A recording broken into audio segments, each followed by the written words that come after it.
Good evening, everyone. It is 5:30. It is time to begin our special workshop meeting. Roll call, Ms. Rhonda. Oh, I forgot to do my little part. Here. Here.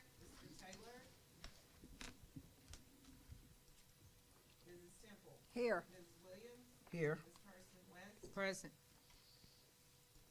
Let me ask again just to make sure. Is Mr. Taylor online?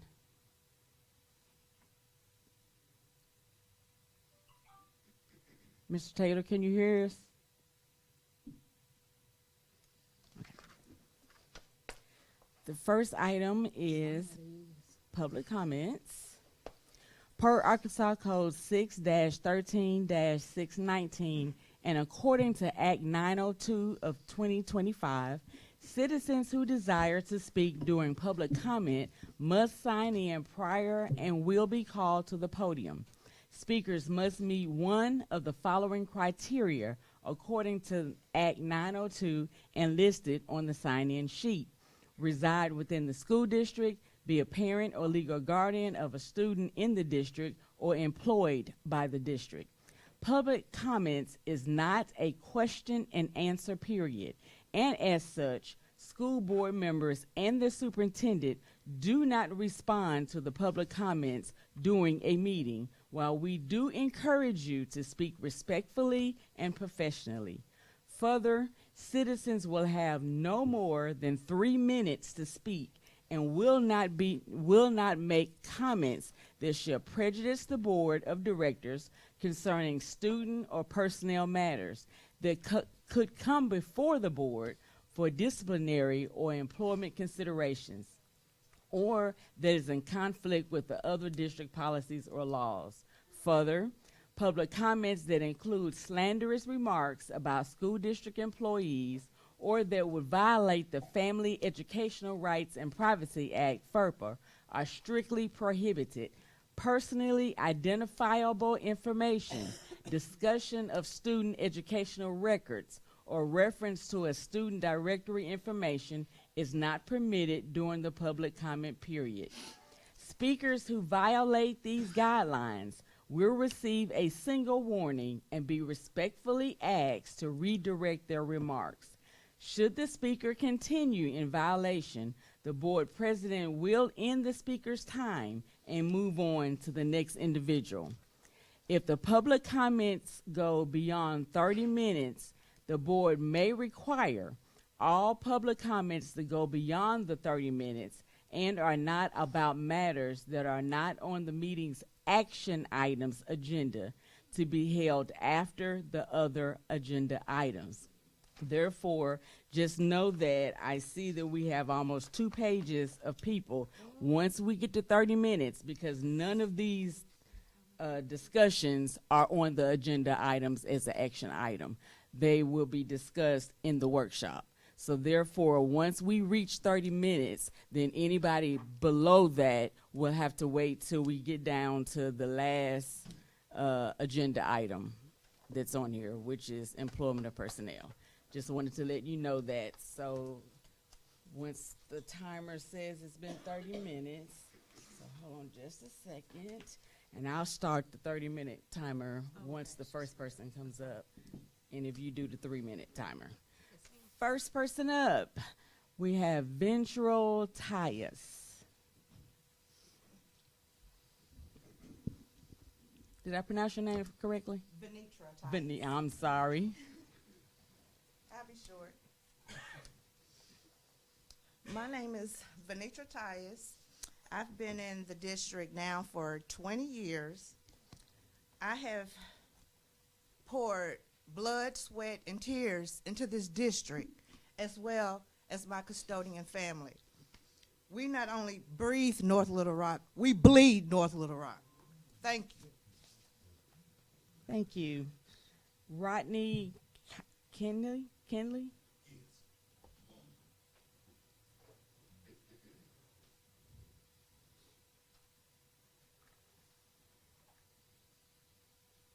Good evening, everybody. Good evening. Still afternoon.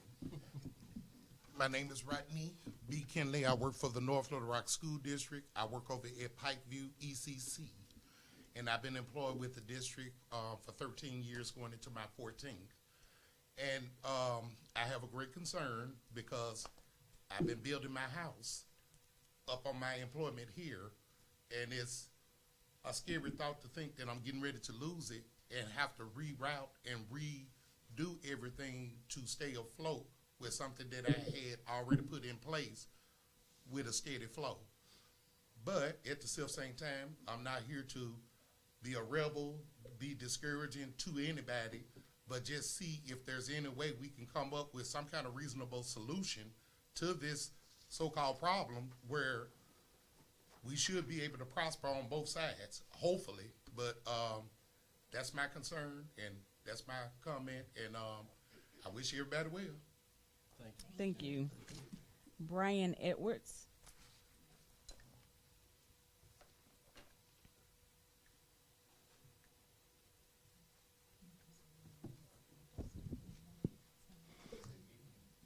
I have two concerns. First, I've been in the district for 28 years. Some of you was on the board. I've actually, Can you state your name?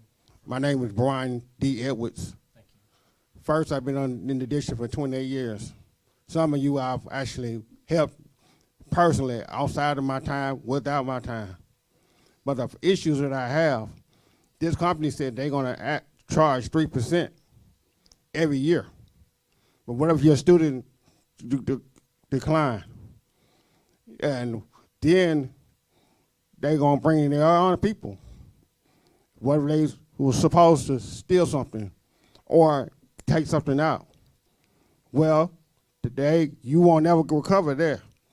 But with us, you can either recover it with our paycheck or we'll be held responsible.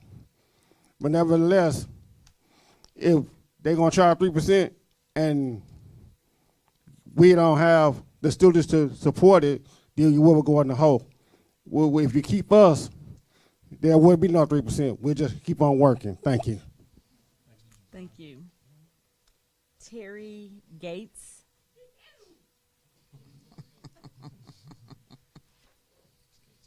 Dr. Paluski, board members, how are y'all? All right. I am from Boone Park. Ouch, my knee. Hi, everybody. I am Terry Gates. I've been with this district 29 years, started in the kitchen at Boone Park, worked there 4 years, going through a divorce. I ended up in the custodian department, worked at Rose City, Amboy, back at Boone Park for 29 years, making $13.50 an hour with this company. I figured 40 hours a week, that's $350, $340 a week. Time they take out the taxes, we're going to be bringing home about $340, $365. I have a $750 house note, car, insurance, medicine I have to take. No, 28 years, keep the custodians. We do a lot for this school. We back everybody up. This is our family here that we have been with, thick and thin.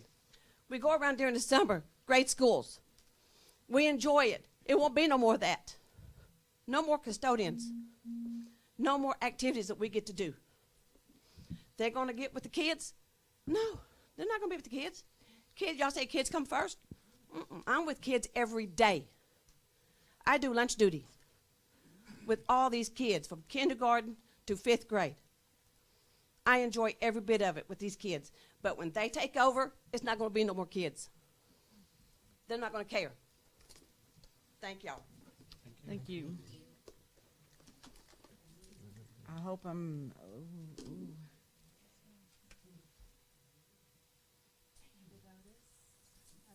Theotis, I'm not sure of the last name. I'm not sure if it's a U or a V.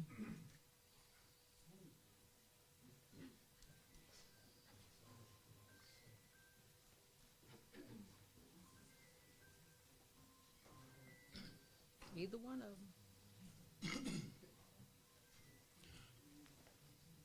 My name is Theotis Owens. I'm from the 6th grade. Make sure you're talking to the mic so that online people can hear you. Theotis Owens from the 6th grade campus. was sitting up here trying to get my thoughts together. But listening to you all last Thursday, I thought that we was a family. And families don't do the way y'all propose to do us. 1350 may sound reasonable to you all, but when you're used to making it a little bit more, it's become difficult. So my thing is, I don't think it's fair to the people that work and how dedicated. Like I've been striving to become the most cleanest school in the North Little Rock. Took me 15 years to get to the winter circle. Now here it is. It's all going to be taken away. And I just don't think that's fair for the people that's been doing their best and striving to do their best. And like I say, 1350 just not, I don't think it's reasonable. Can you pull your microphone down there saying they can't hear you? Now, that's better? That better? Yeah. Well, like I said, 1350, it might seem reasonable to the company that's offering it to us, but the people that's been here for quite a long time, it's just not a reasonable amount that should be put on the table. But like I said, family should go out for family. You don't kick a family down when the going is getting rough. You try to lift them up and do better. So with that, I just want to close and say thank you all. Thank you. Frank Mayweather.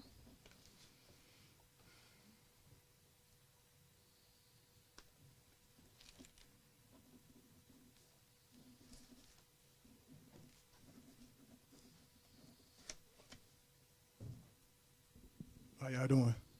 Fine. My name is Frank Mayweather. I work at the 6th grade campus. I've been there 15 years. Like I said, I just want my job. Thank you. Thank you. Lawrence Burks.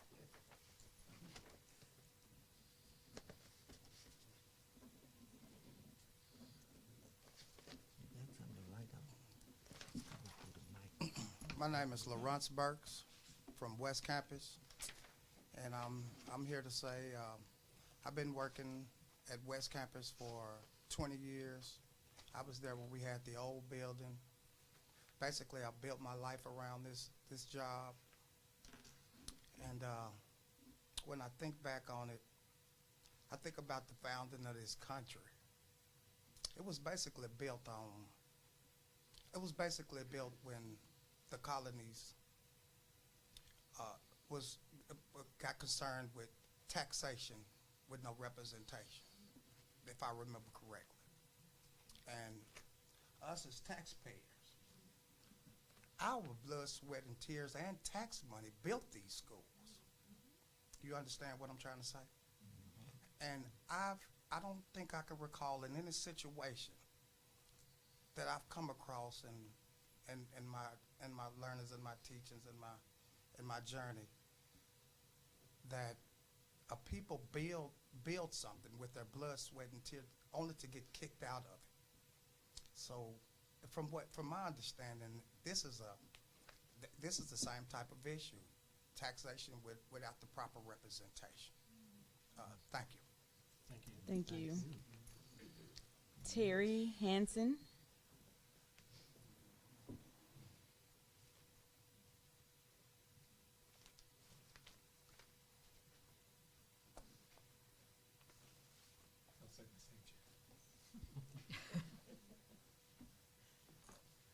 My name is Terry Hansen. I am the lead custodian at Ridge Road Elementary. I could sit up here and be emotional about a lot of things that are going on right now, but I'm not going to. I would like to point out a couple things maybe that you have forgotten. One of them is a few years ago during COVID, where was the teachers? Where were the students? Where was the administration? Where were the board members? You guys had your virtual meetings. You were at home. Guess who was at the schools taking care of those schools, disinfecting everything, working way too hard in a dangerous situation. I personally know several of the custodians that ended up with COVID, got sick. But guess what? We showed up. We did what we were asked. And some of them are still here right now. And I think we're getting pushed aside for the absolute worst reason, and that's money.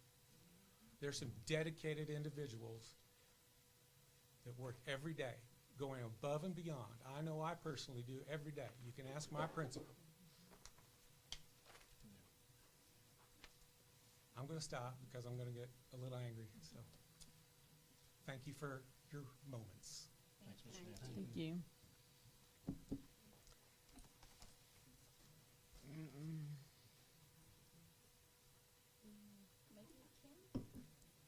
Kim, maybe last name. Is that what it is? Okay. Mr. Price. And so that everybody will, I'm looking at the time so that everybody else will get to speak as well, if Gwendolyn Jackson would be ready to come up after him. Good evening. Good evening. Hey, Dr. B. Hey, sir. My name is Keith Price. I'm the lead custodian at Microphone.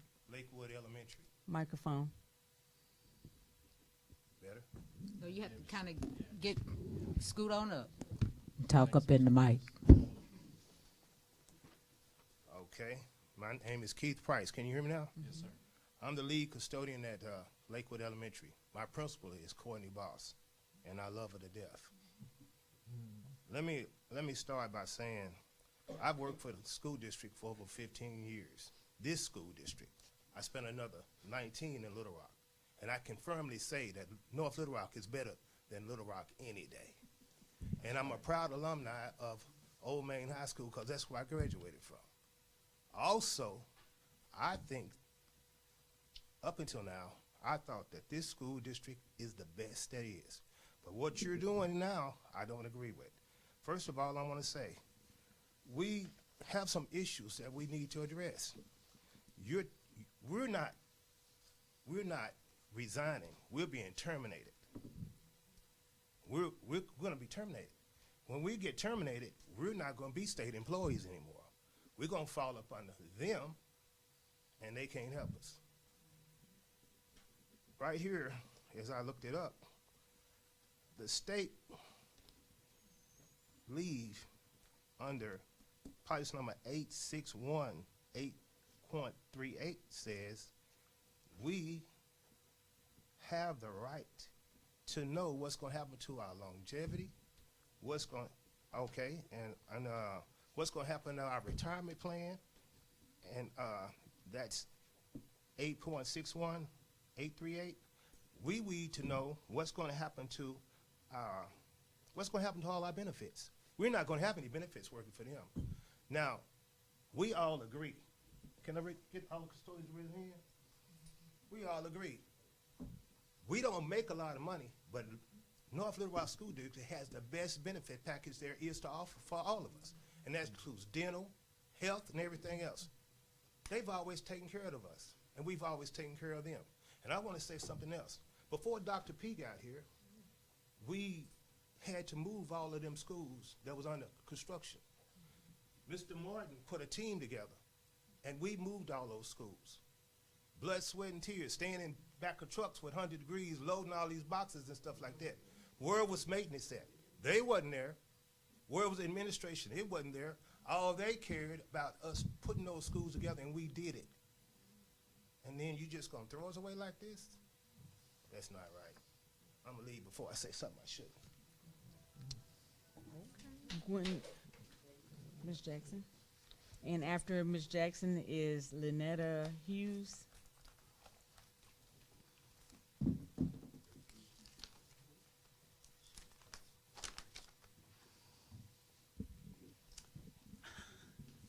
Good evening, everyone.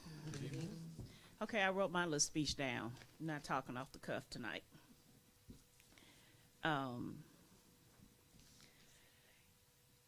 My name is Gwendolyn Jackson. Sorry. There is never a wrong time to do the right thing.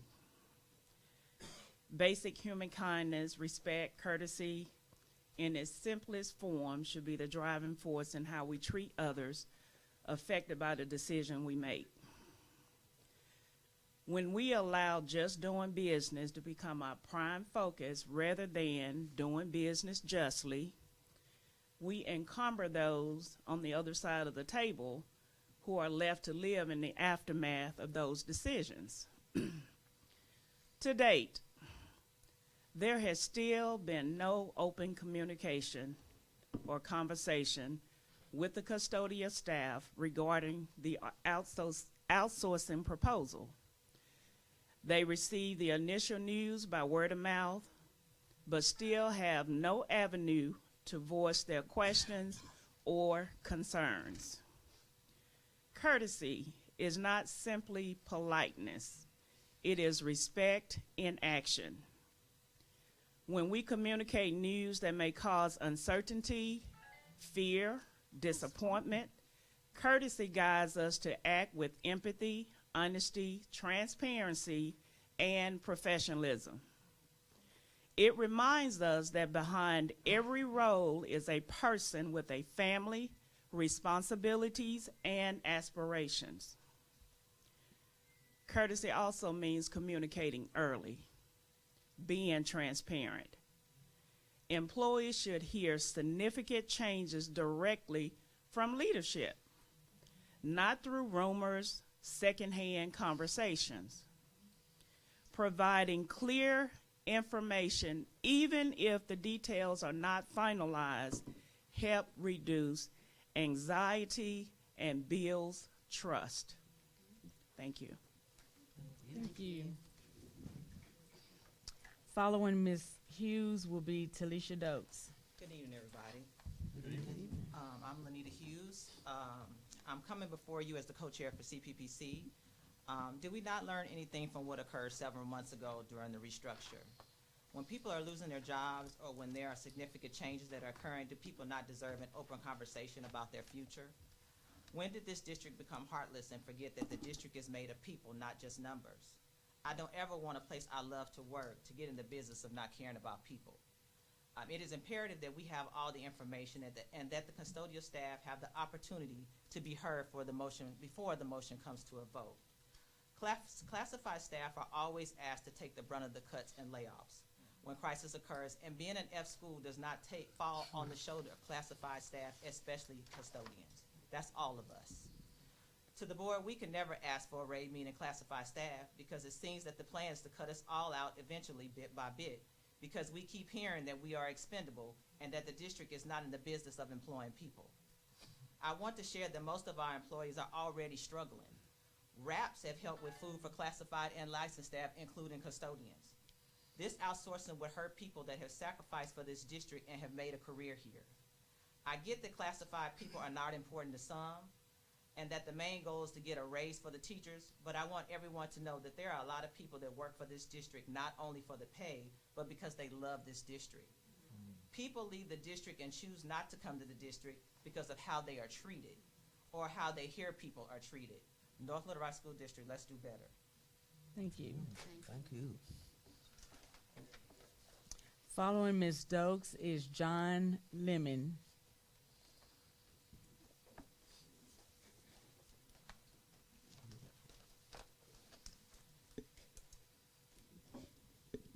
Can you hear me? Good evening, everyone. Dr. Talisha Dokes. Some of you faces I remember. It's good seeing you. Thank you all for your service.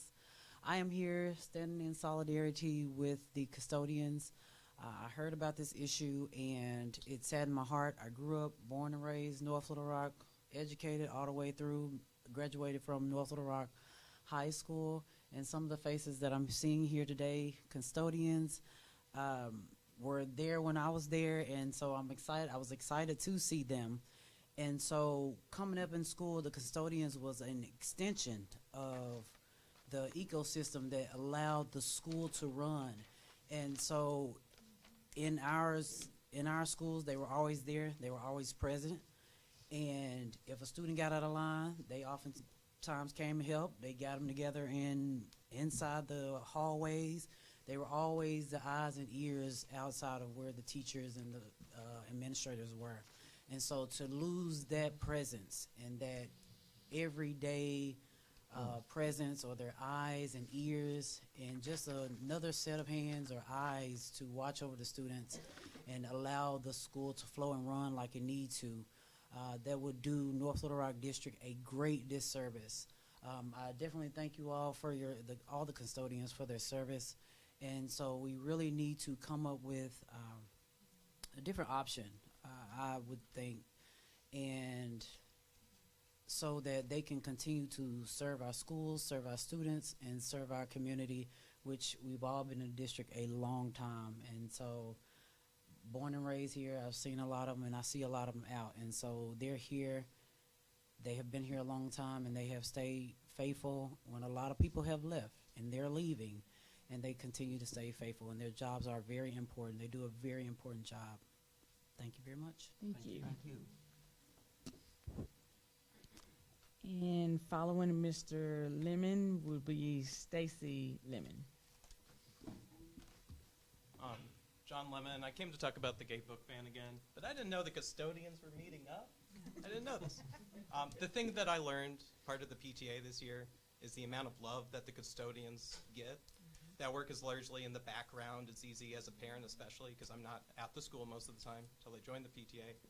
It's easy to think of it as a commodity, but the amount for Custodian Day that Keith got was absolutely shocking. I did not expect that, especially as a parent. The amount of love that he received is because he was seen as a human being. Replacing that with a commodity service, I know there's budgetary constraints, and I know there's no good decision to be had here. There's going to be a cost to pay somewhere. But just recognize that human cost when you take it into account. Replacing it with staff that interchange is scary. For the gay book ban, I just want to say, again, same message. The law was not followed. The policy, district policy, was not followed. I'm asking for two things. One, update the district policy to reflect the new laws since 2023. And two, send all the books through that new policy. The things missing out from me as a member of the community, there needs to be a review of it, a paper trail. I should be able to see all the decisions being made, the committees making a vote. I believe the committees can do a secret vote, but I know who's part of that committee when it's done. These are things I expect from my community. I will escalate this. I really don't want to. I haven't gone on social media. I've only asked my friends. They're going to be here. But I will bring in everybody, and I will make as big of a stink as I have to. I don't want to. It's a waste of your all's time. You should be focused on the education. You should be focused on the limited budget where it goes. So please don't make me. All I'm asking for, send the books through an updated policy that reflects the latest laws. Don't let it just be a decision where you don't have backing to back up the decision, because it leaves you all in a legally dubious situation. You shouldn't want that. We should just be clear-cut when we do things that, of course, it's following the law. That's all I'm asking for. Thank you. Okay.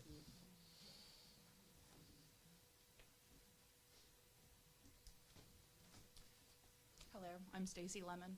I also would like to talk about Keith Pierce. He is our custodian at Lakewood. I am the staff appreciation chair for the PTA. I am in that school a lot. I am volunteering there constantly.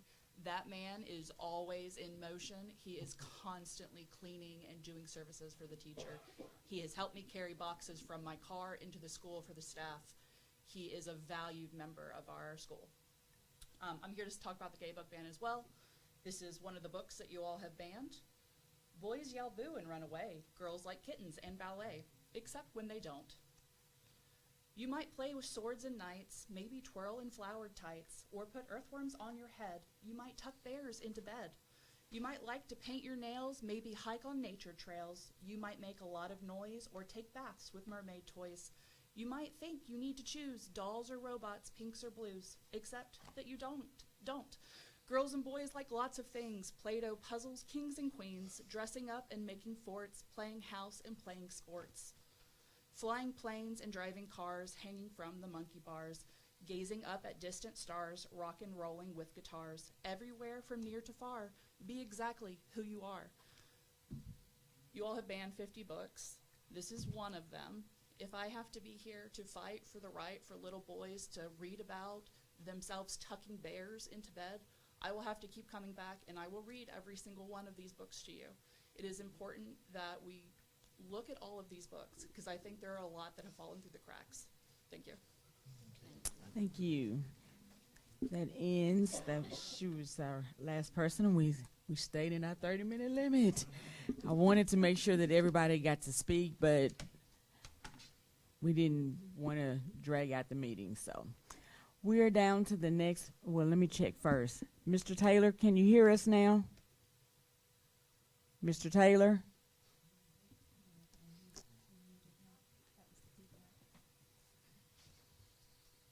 Is he muted? He dropped the call. Okay. I just want to make sure I didn't. Not a problem. I just didn't want to forget that he was out there. The next item is action item is 2026-2027 district calendar proposal. Madam Chair, members of the board, Dr. Paluski, Scott Stenger, Chief of Staff to the Superintendent. Basically, the ask on this one as an action item is to take the draft 26-27 calendar and officially send it to the PPCs. They already have seen this, and a negotiation, the massaging of this and possible changes have already happened. We just want to do the formal process to send it to them, and then they can take a look at it, and then we'll follow the process from there. I'll just point out a couple things on the rationale. The first that you'll notice in this calendar is 2 weeks of professional development before school starts. That's very important when you think about implementing any curricula, that you want to have the best training possible and the amount of training possible so you can have fidelity of implementation. Sometimes that hasn't happened for us, so that's a factor. The other factor is just about each month there is 1 day of full professional development so there'll be no school for students on those purple days, but there'll be professional development for all of our staff. That will be based on walkthrough data. You saw a couple weeks ago when our curriculum staff had done first quarter and looked at areas across ELA, math, and science where we found student engagement was low, formative assessment, and then teaching at DOK level 1, which is the lowest level. So what we want to be able to do is spiral back and do a lot of re-coaching and professional development, so that would be able to be used for that as well. You'll also notice that unique to this calendar is in October, there's a fall break, an entire full week. We know by the time we get to October that our teachers are tired. We see the attendance rates. We think that can be a game changer. We're thinking about our teachers and teacher morale as well as students. And I think that pretty much sums up. And then we put 2 days on the back end. Lord willing, if there's snow, those would be days that we would take. So Colonel, as well as other staff, have been working with both the LPPC and CPPC, and they already have some suggestions as well, and we're looking forward to working with them. Our ask is that you approve this to go to LPPC and CPPC for 10 days. Is there a motion? Moment of clarity.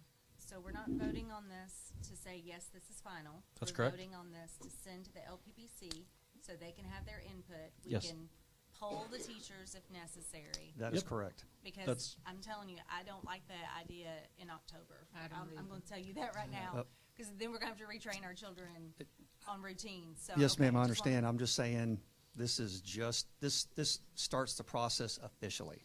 Thank you. Mhm. Okay. Are there any other questions? Non-question. You say the key word long as we get to the 2 groups. Yeah, that's just like we would do anything else. It has Mhm. to go Yeah. before them, and we'll work with each of them. And we've already seen some of their ideas, and there's some great ideas. Actually, we've already put a couple of their requests in here. Sure. And this is, like I said, this is just a start. It just starts the process, so we can work together with them and come up with something that we think is going to work and benefit our students first and our teachers. So this just starts the process. So what we'd like to do is, by our next board meeting, be able to bring you a calendar that we've all worked together on. Madam President? Yes. I move. had a question, please, sorry. before you move. My question was, so I'm looking at from 2026 to 2027. Are we moving some of those days from November. No, this is in a full year. Down here at the bottom. Okay, so we're gonna look at having a full year in October and then a full year. I mean, full week in October and then a full week in November. Or we're gonna alter how we're doing those days in November. That's the current proposal. Okay.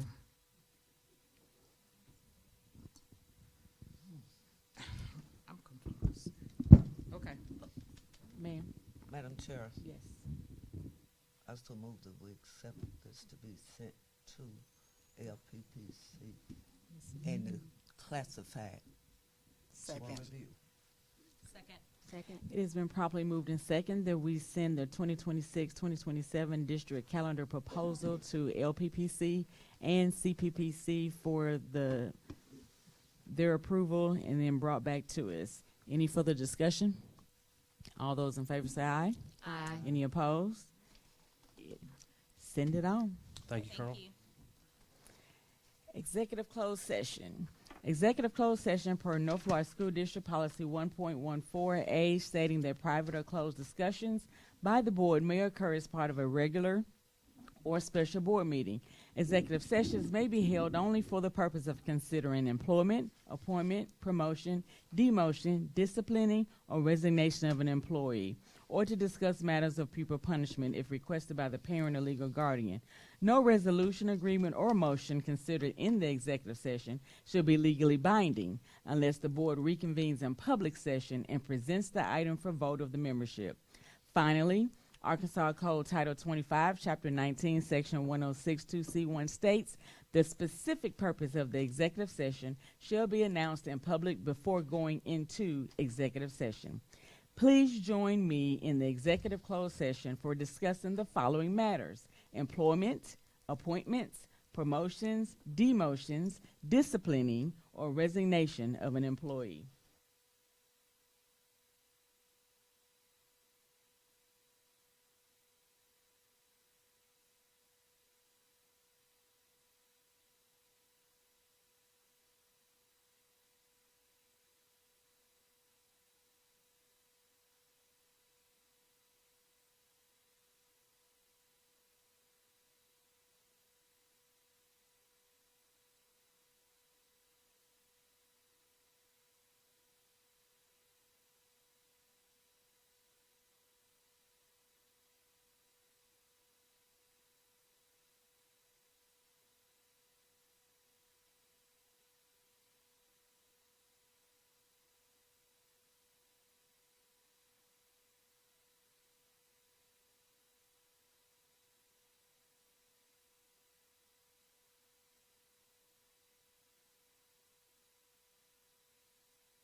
We are back in session.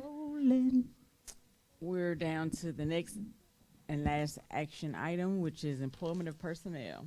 Madam Chair, Yes, ma'am. I so move that we accept employment of personnel as discussed in executive session. Second. It has been properly moved and second that we accept the employment of personnel as discussed in executive session. Being that it is personnel, there can be no discussion, so all those in favor say aye. Aye. Any opposed? You have it. Is there a motion to go into workshop? Madam Chair, I so move that we go into workshop. Second. It has been properly moved and second that we go into workshop. Is there any discussion? All those in favor say aye. Aye. Any opposed? We are officially into workshop. The meeting is closed. The first item in workshop is 1.1 Atlas Fall Interim Data Report. So, Madam President, members of our Board of Education, I welcome Dr. Stoll and her whole entire team. They're just going to give you a high-level overview of our interim data. So, Dr. Stoll, I'll turn it over to you. And Okay, your colleagues. Dr. Stoll. Okay. and her wonderful Good evening, wife. Madam President, members of the board, Dr. Poliski. First, I want to tell y'all, Dr. Reynolds would normally be the person doing this for you. She is out at the state swim meet. Go Wildcats. So my team has graciously jumped in to do it, but this is really a very high-level overview, and it's not something they would typically be doing. And then I wanted to frame this for you. We're looking at the interim assessment, but I want you to understand that the interim assessment is measuring all the standards that are on Atlas when we've only taught the first semester of standards. So we would typically expect our interim assessment scores for this first 9 weeks to be lower. As we progress and teach more standards, we'll compare. So we'll come back to you after the second interim assessment comes, and you compare those to the first interim assessment. And clicker, I don't even know who's first. So the purpose, you already know the purpose. So we're going to go straight to the district overview, and I'm going to just let you start, Carmen, because you're the first one. All right. So you can see the overview there. We mostly look at the green and the blue bars, add those two together, and that is going to give you the percentage of students that are proficient in each of the subject areas. Do y'all want to add anything there? Okay. At a level 4, the students demonstrate an advanced understanding, and level 3, a proficient understanding, whereas at level 2, they have a basic understanding, and level 1, they have a limited understanding of grade level standards. So you see the breakdown here, starting with 3rd grade ELA. At the top, the state proficiency in the 3rd grade was 19% on interim 1, and the district 11% on interim 1. We have 2 schools who outperform the state, and that will be Crestwood and Lakewood for our 3rd grade. 4th grade, state proficiency 25% for interim 1, district 20% for interim 1. 3 schools outscoring the state: Crestwood, Indian Hills, and Lakewood. 5th grade, state proficiency 28% for interim 1, district proficiency 22%. 2 schools outscoring the state: Crestwood 46% and Lakewood 43%. Math, this way. No. There's math. I was like, no, she usually do that. They usually sit opposite. Accurate. Sorry. We didn't sit in the right order. I know. Good evening. Thank you for this opportunity. I would like to continue with the grade 3 math. The state proficiency at 7%. Our district proficiency is also 7%. So we're at the state average. Obviously, the 7% is concerning, but as a state, that's where we are. 2 schools, elementary schools, Crestwood and Lakewood, outperforming state proficiency 23% and 15%. And for the 4th grade math, state proficiency 16%, district proficiency 9%, Crestwood and Indian Hills 25% and 18%. And for grade 5 math, state proficiency 20%, district 14%, with Crestwood at 28% and Lakewood at 40%. Now you were down to science. Good evening. Can y'all hear me? So the state proficiency for grade 3 science, 18%, and this is the first time that science is given in the 3rd grade, so it's not given K2, so 3rd grade is the first time it's given. Crestwood at 26%, Lakewood at 29%. The state proficiency at 18 and district at 11. Grade 4, state proficiency at 28, district at 18%. We have Crestwood and Indian Hills 43 and 29%. 5th grade, we have 24% for the state, 16 for the district. Crestwood at 35% and Lakewood at 38%. Okay, in this area of secondary ELA, our state proficiency is 31% for the 6th grade, 26% for the 7th grade, and 28% for the 8th grade. And then in the high school, 31% for the 9th and 32% for the 10th grade. So at our schools, the 9th grade COE outperforms the state at 45% proficiency, and the 10th grade COE outperformed the state at 33% proficiency. And for secondary math, the state proficiency for the 6th grade is 21%, 7th grade 27%, 8th grade 13%, algebra 15%, geometry 9%. And for our geometry at the middle school, 38% is over the state average.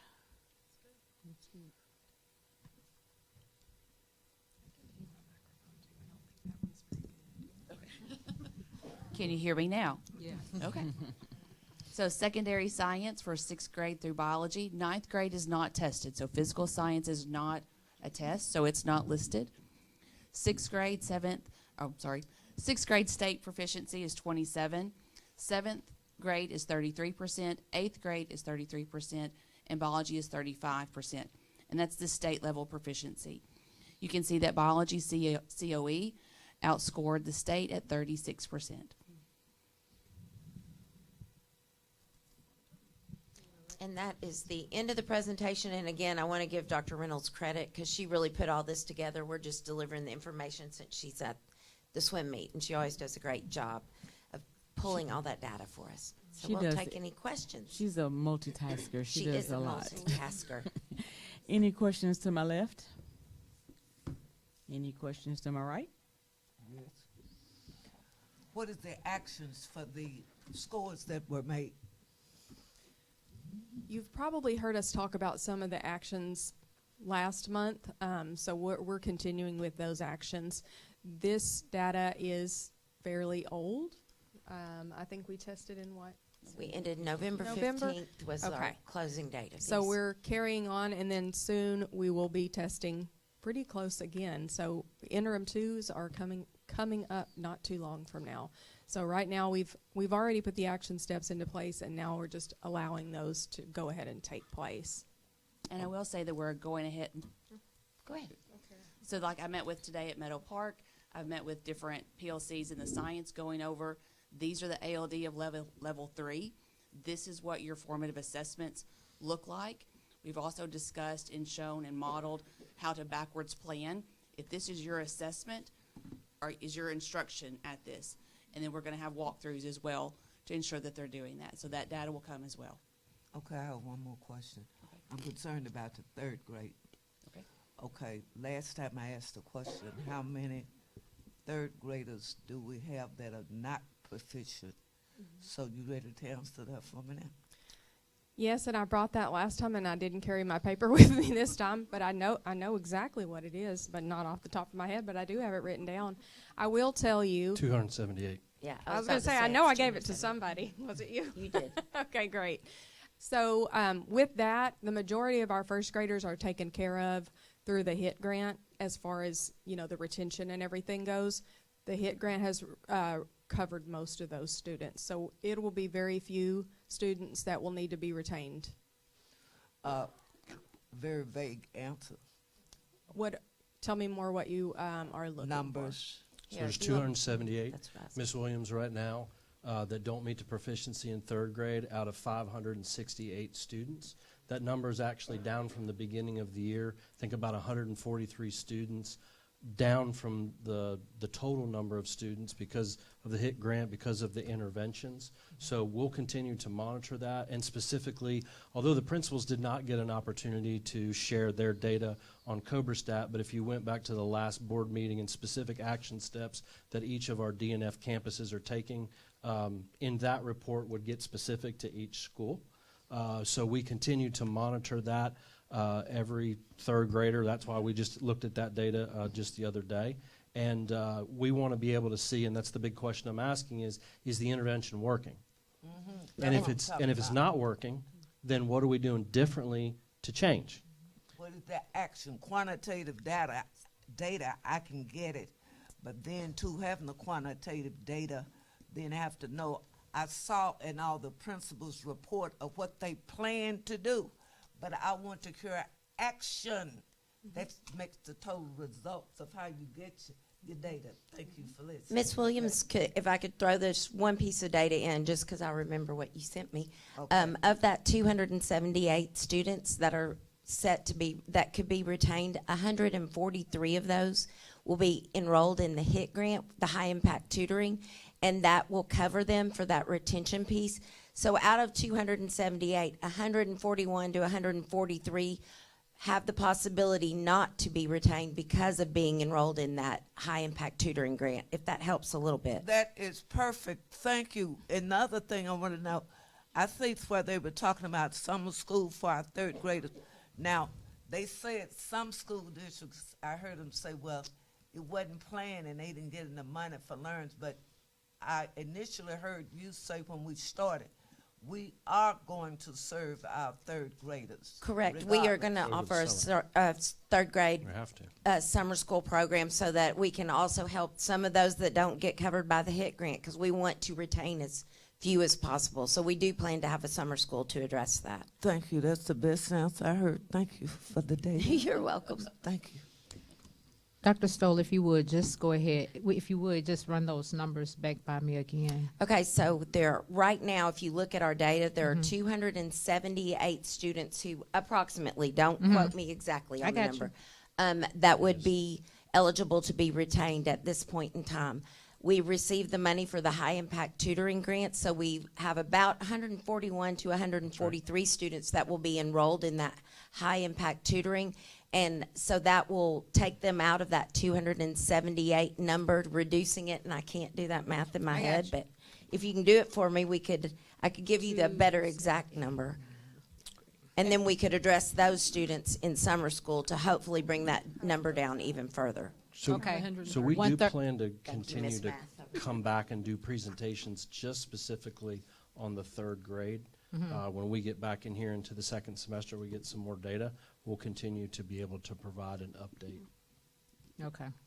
And we can put As that lo- in the board report for next week, because I've already put it all together. I just don't have it in front of me. She sent it to me, that's why I'm able to pull those numbers. She really knows the numbers, I just remembered them. So I can put it in the board report to you, so you have it in written form too, Ms. That way Williams. everybody can have it. Good. Thank you. That's what I needed to know. Okay. Just curious. Oh, go ahead. Okay. Okay. You know I always go last. Yeah. Okay. I know this is very multifaceted, but when you see repeatedly Lakewood and Crestwood outperforming even the state, and I know it's, those schools have very high family involvement, and I think that makes a huge difference in learning. But there's something else going on there, and I know they have strong leadership, family involvement. Are the teachers better there? Are they? I mean, I know they're not getting more help from administration because they're focused on the schools that are. So, why can't we duplicate that? What am I missing? So I'll just jump in here to start. We have 158 teachers that are non-certified. 124 of them are in DNF campuses. And so when you're not certified and you're getting the training and you're learning the craft as you're doing it, that's a very big concern. And this is where we go back to teacher quality. When we discuss and unpack our data, it comes back to the teacher in the classroom. If we're going to move this school district, we're going to move out of the status that we're in, it's got to start with teachers. Bottom line, there's only two people that have the most direct impact on instruction. The first is the classroom teacher, period. Second is the principal that has the influence over the teacher. So that's a big challenge for us. They see it every day. They're working side by side with teachers that are new to the profession, that are struggling in some cases. making sure they got the content right, let alone delivery, classroom management, making sure they understand the standards, making sure they're being able to deliver that, the formative assessment that we're talking about, and the engagement. So, and just to piggyback on what Dr. Polisky was saying, we're losing some of those higher quality teachers to surrounding districts that offer more money. And so that's why we're getting a larger number of non-certified teachers on alternate pathways, because we will offer a job to a teacher two and three teachers, and they may go to another district. So we're getting those novice, non-traditional teachers that are taking a lot more time to train, in my opinion, in my humble opinion. Sure. One more question. Now, this came to Ms. Coleman back there because I somehow feel with the data that we're getting, if teachers aren't at work, Amen. kids can't learn. Amen. That's the problem. And that goes back as an add-on to what you were saying. And so I still want that. I think this has an effect on some of the data that we're getting here. Sure. And we, as a board, I'd like to see it. I want to see it, because teachers, there are teachers that are actually working and doing very good jobs. Absolutely. Phenomenal They really jobs. are. But when you got that other load that's in the building that's not coming to work, it reflects on the whole school. Yes, So and I'll anyway. also add to that, Ms. Williams, last year, 1 in 4 of our students were chronically absent. And that's where our wraparound service team is, yes, having the teacher there, but it's also having the student there as well. To teach. And I want to applaud our wraparound services. They're trying to dig in to find out what those barriers are to make sure that that child is in school. We can't teach them if they're not there. Right, you can't teach them if the teacher not there. Amen. Hand in hand. Ms. West, did you have another question? Yeah, I just had a couple of questions and points. The points first, as Ms. Temple, when you were referring to home involvement, we have to make sure, community, that we as parents are reading to our children. We're sitting down at the table, finding out what homework they have, and being engaged with parent-teacher conferences and knowing where our children are struggling. So it's not a problem when it's a problem. Then on top of that, I want to say, ask a question. And I know this has been done previously, but taking some of our retired staff and maybe just pairing them with a novice teacher to try to help them kind of see what it is that they need to do, or different points, kind of merging what you all are doing and kind of maybe doing it more on a 101 type of thing. Because, granted, people going into education is not what it used to be. So, and then you have certain disciplines that are not, that are even lower than that. So, I think it might be helpful to kind of maybe pull from that retired staff, if they're willing to do that and come in and kind of help some of our novice teachers. Sure, we always welcome our retired teachers at any moment. We have a partnership with Archford. We're not in their cooperative, but we are. They have come and supported us with an entire program to support our novice teachers. So they have to be by law attached to a mentor, and that process that we've worked on with all these ladies as well as our school principals to make sure they are getting the support that they need. But even at that, it's still a challenge. Well, I'll have to tell you too, the Norfolk education employees, we have already have a link to sign up if we would like to volunteer in the schools. Love it. That's already there. And I just want to give a shout out to some that are already working there, in special ed especially, because y'all know that's a shortage area. We have gone through the whole list. We have some teachers working half a day at the middle school. We're about to have one come to Glenview. So we've reached out to our retired teachers, I know, in special ed, just because it's such a shortage area, and we tell them you don't have to do paperwork if you'll just come help us and see kids and mentor teachers. So we have tapped into it a little bit, but we do need to do it. That's what got my mom back in the classroom. Yeah. She didn't have to do the paperwork. Yeah. So. Any more questions? Okay. I just have one. When you were talking about the students that are getting the extra help so that they won't be retained, what's the barrier? Why not all of them? So they have to qualify, and Carmen, you're going to be able to speak to this better than I did because she actually applied for the high impact tutoring grants. There's certain criteria and a certain number that can qualify for that, and I'll let you speak to that. So they have to score at a level 1 on Atlas to be considered for the high impact tutoring grant. Those are the ones that get priority anyway. And then it just depends on how much money the state awards us, especially for the in-person tutoring, because it's very costly. So we wrote it for as much as we possibly could. We didn't get all of it, but we still got a significant amount to be able to do what we need it to do. So they're meeting with second graders and third graders that are in need, just trying to catch them, in the second grade prior to coming to third. And then we also have them working on math at the 7th and 8th grade campus. Thank you very much for your report. Good job. Good job, ladies. Thank you. Next, we're going to discuss challenge in children's health through education and food. Welcome, Mr. Ginder. I know he's very excited to talk about this program. I'm excited that you're here to talk about it. It's pretty innovative. Welcome, Mr. Ginder. Thank you. Make sure I sit up here close enough. So, Chef Challenge, as you said, children's health through education and food. This was a program that started before I got here, and I'll try not to get on my soapbox about it because I'm extremely passionate when it comes to this. Let's see here if I hit this button.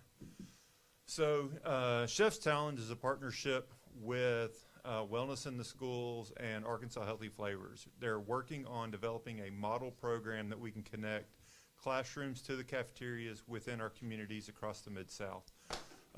Schools had to kind of enroll into this program. We had 8 elementary schools sign up where we will have a chef in those schools to compete a culinary lab. Actually hands-on demonstration with the students, building a recipe, see it, engage it, try it, and then ultimately that same recipe comes back to the cafeteria to be served on our menu. So as we're working to transition from heat and serve to scratch cooking, the challenge becomes our students don't know what it is. They haven't seen it, they haven't tried it, and I'm sorry for my soapbox, but this is important to me. Every kid, when they come through our service line, they have a vote. Do I want chicken nuggets or do I want to try something I don't know what is?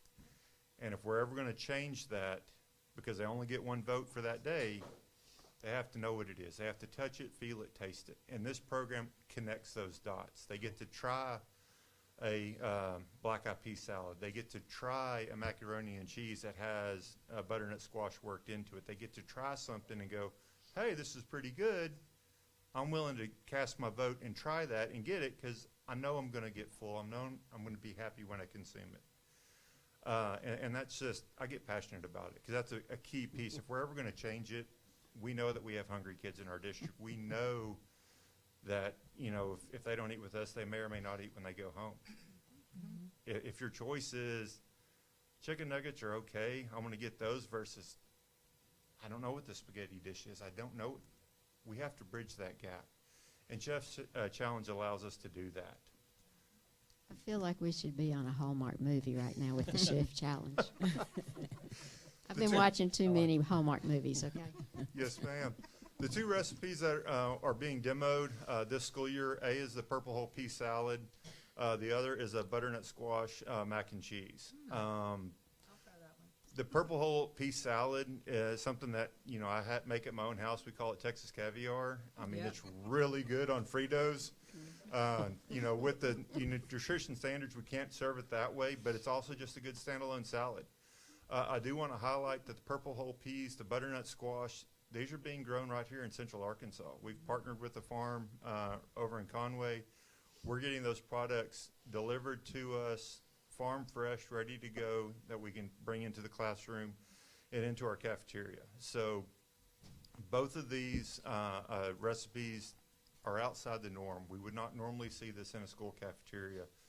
But because we're doing it in the classroom first, the kids are getting exposed to it, they're trying it. We're not doing it across the entire school because it is kind of labs in a handful of classrooms. But once again, if my best friend's going to try it, I'm willing to try it, even though I didn't have any firsthand experience, because he can talk it up. Hey, let's go try this. A few of the benefits from this program, obviously the student engagement with culinary arts. Student learns where their foods come from. I mean, we're seeing that more and more, the disconnect between food raised on a farm and how it ends up in our cafeteria. We have to, highlight that. Spotlighting local ingredients. Students can try and explore new foods. That's the piece that, once again, I'm so passionate about it because it's without risk.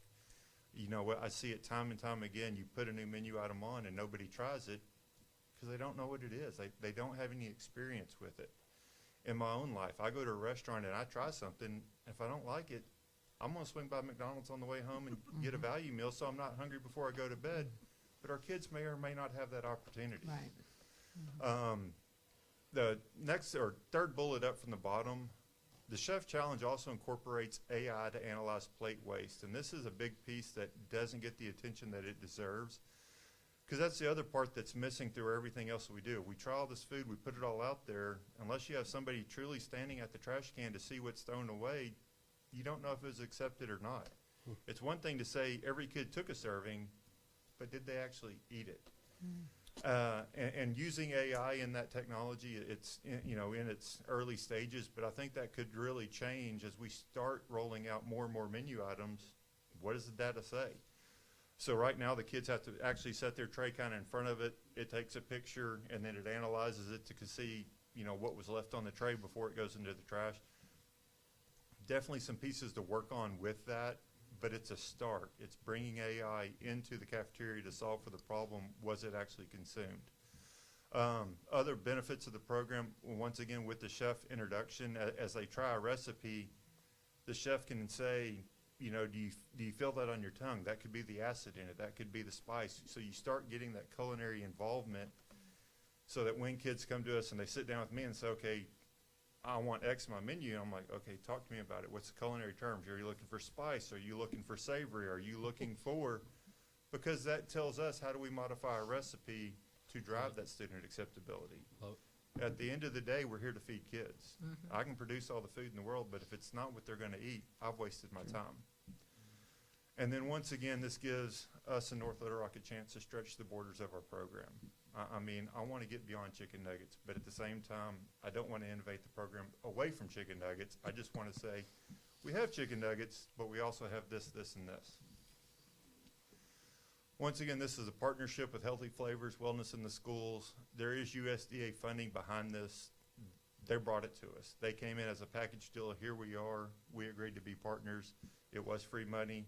We're getting the benefit from it.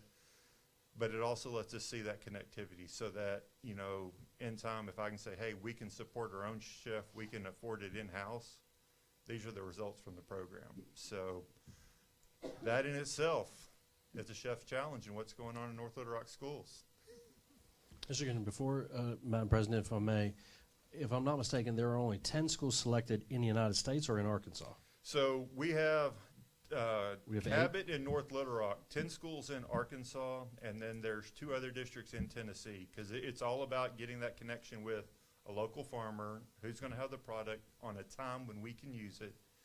Is the farm going to have the resources to also break down it? Like, if I got butternut squash by the whole case, I don't necessarily have the staff to handle it, process it, and get it into a form that then I can incorporate it into my kitchens. So these products are coming in, the purple peas shelled, ready to go. We can serve them. I'm not getting bushel baskets and then going, oh, by the way, who's popping peas all day long? So there's a whole lot of moving pieces to get from how do we get farm fresh into our cafeterias. Thanks, Mr. Ginder. Yes, sir. Any questions to my right? Oh, I'm on the right. No, I just had a flashback of shelling peas. And we've all been there. Purple fingertips. Yeah, I don't want to do that. So I just like what you're doing. I like a lot of the new items that are coming out. I enjoy trying the new items, and I feel that with that just brings more exposure, because a lot of our children do not have the exposure to other stuff and to different items and to different flavors. And I just think that's a good thing. And I just love going around just to tell them, hey, did you try that? Well, it's good. So they're like, what is it? And you explain it to them. Oh, okay. So, you know, it's all about the exposure component of it for me. Thank you. Yes, ma'am. Any questions to my left? Nice report. I have a quick question. I'm sorry. I'm looking forward to the Chef Challenge PowerPoint update number 2 with more pictures of kids doing things. Yes, So, no, ma'am. this is great. Thank you very much. I was just wondering, in the chef challenge, will they have stuff raw? Like, will they be able to peel some peas and So they shell actually, peas? so they come in, you know, the butternut squash and those things, there's pieces of it that we can use. They've got plastic knives so they can actually work with the product and get the feel for it. I don't know if the peas come in shelled. I'll have to reach out to the farmer. Well, you know, Oh, no, let them shell some peas. Let them. Give them I'll a reach out bushel. to Dan. We'll see what we I can do. think that'd be a great Right, experience. work for these peas. They need that experience. Yeah, don't they? right. That'll be good for them. I just want to put my name out there. When the middle school and the high school have the roll competition, I want to be a judge. Oh, yes. High school's claimed all along they had the best rolls, and all of a sudden middle school has got a new baker, and she's really been working her craft. And I'm like, high school, I don't know if y'all are the best anymore. She's been doing an awesome job. Great report. Thank you. Thanks for your leadership, Mr. Ginner. Yes, sir. The next, I don't think that there is much discussion unless there was more questions on the 2026-2027 district calendar. It just could have been removed, but sure. No questions? Keep it rolling. We'll just go Keep to, it rolling. We're Colonel down for to construction. 1.4 construction updates. Madam Chair, Board, Scott Stanger, Chief of Staff, the Superintendent. The construction timeline's holding. The cross-cut's going on, and then there will be a lull, obviously, over the holidays, and then we will start bidding out for vertical construction on the 2nd of January.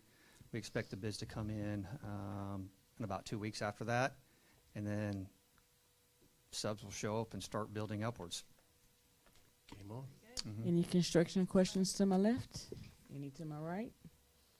Have we had to spend any contingency funds for any projects we've had? Not yet, no. Thank you. I don't Thank have any. Thank you very much.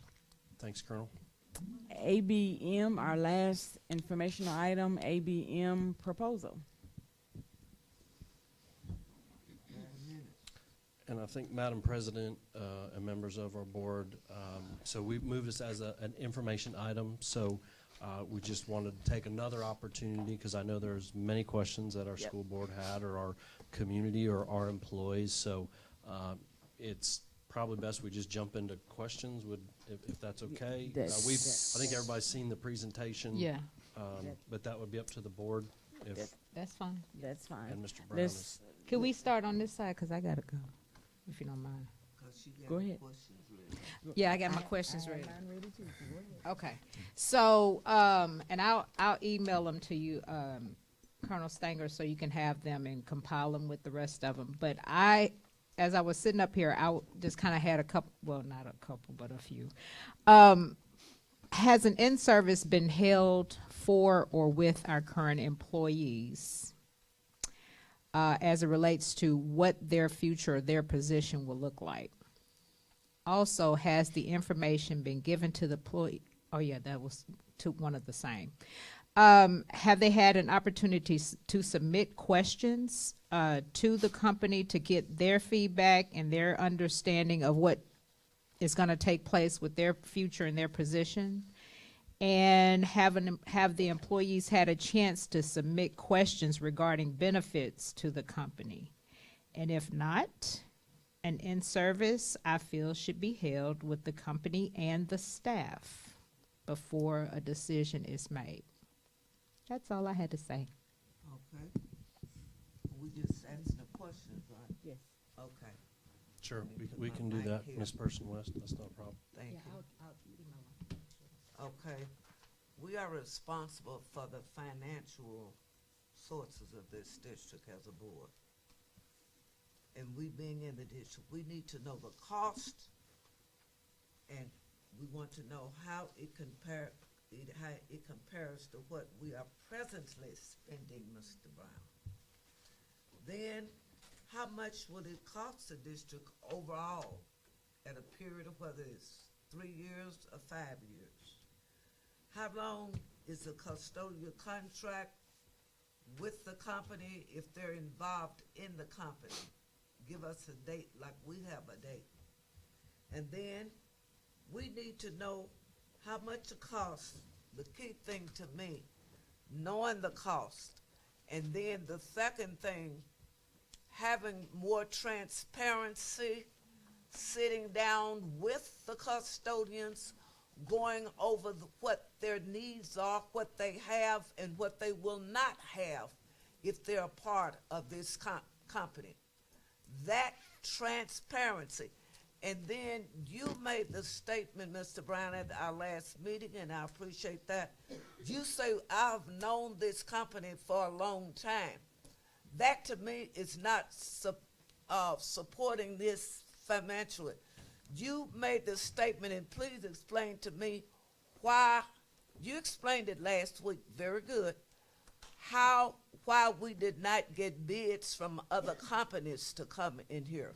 So you can put that back in the notes. Because you just saying, I had a relationship with this company, that's your relationship, but we're talking about the good for this district. Thank you. Okay. While we're gathering data, I would like to know what our total custodial positions are. And I know that we have constant turnover. So, Ma'am, at any given time, we have 65 custodians themselves, not management, but 65 total. and that's like the approved positions that were approved for 65, or is that?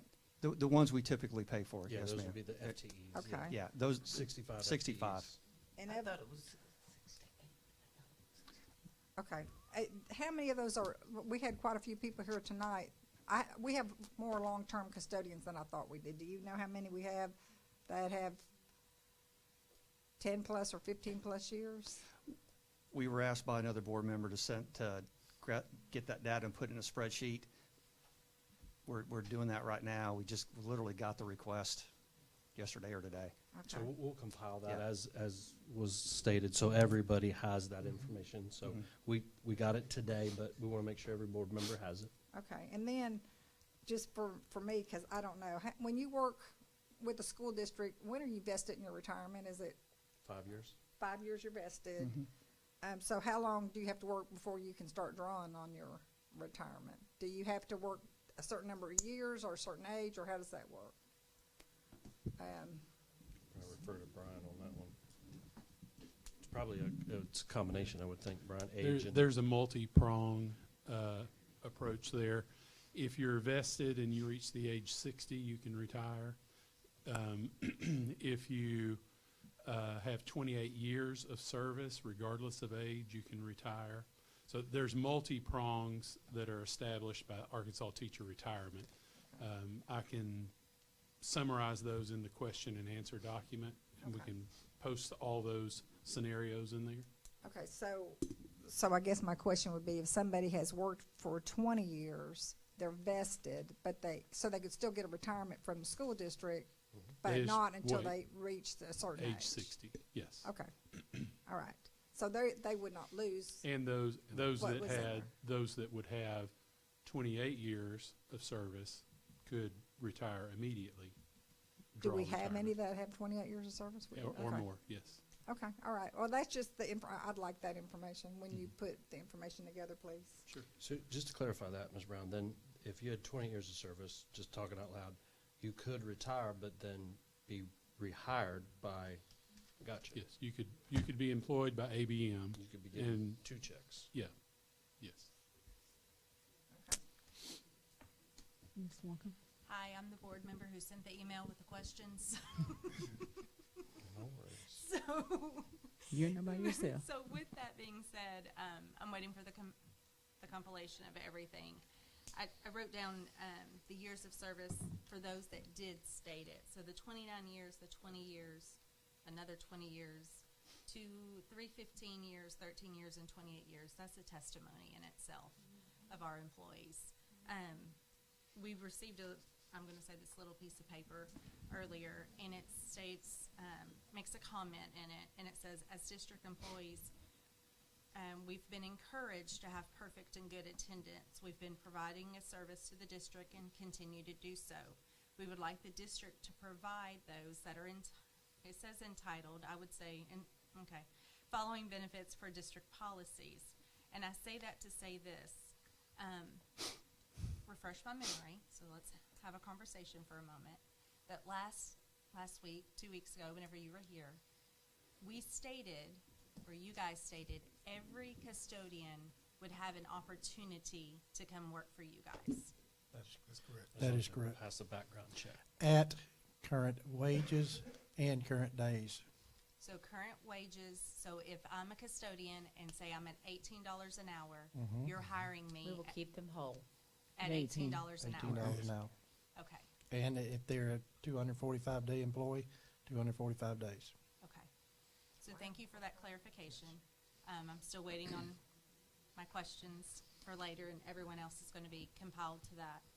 I also wanted to ask, we spoke about the 401k. You did a very good job bringing that up last time. What was the discrepancy? It seems like we are at what? Okay, so the difference is when you work for the school district, you don't have a choice. So when you get paid, what we do is scrape off the top 7% of your paycheck, and we send it to teacher retirement. Oh, okay. So you're saying I don't get to choose that number is what you're telling me? You do not get to choose that number if you work for the school district. Okay. If you work for ABM, you get to choose. So if I choose to put 10% in, Well, that's what the I top, can do? the max is 5. Okay. But you can choose to not to put any in, keep it all your money. Let's say you're young and you're not making a career out of this or whatever. And it goes into a 401k if you choose to put in there, and ABM matches up to 3%, then it's 50% after that. The 401k, though, if you build it up over time and go somewhere else, it's mobile. Here it is not. Okay. Last kind of conversation, if you will, question. So every employee right now currently has the opportunity to come work for you. Yes. And with that being said, Has the opportunity, Has the yes. opportunity. thank you. So with that being said, they've already passed the background check for us because we're a school district, and so that is the same requirement, correct? They would have to pass our background checks that ABM would provide. That is similar to what It's very similar. what you're doing. It's very similar. And even if theirs was different, you still have to do child maltreatment and that kind of stuff to even their buildings. So it's the same thing. Yeah. For all practical purposes.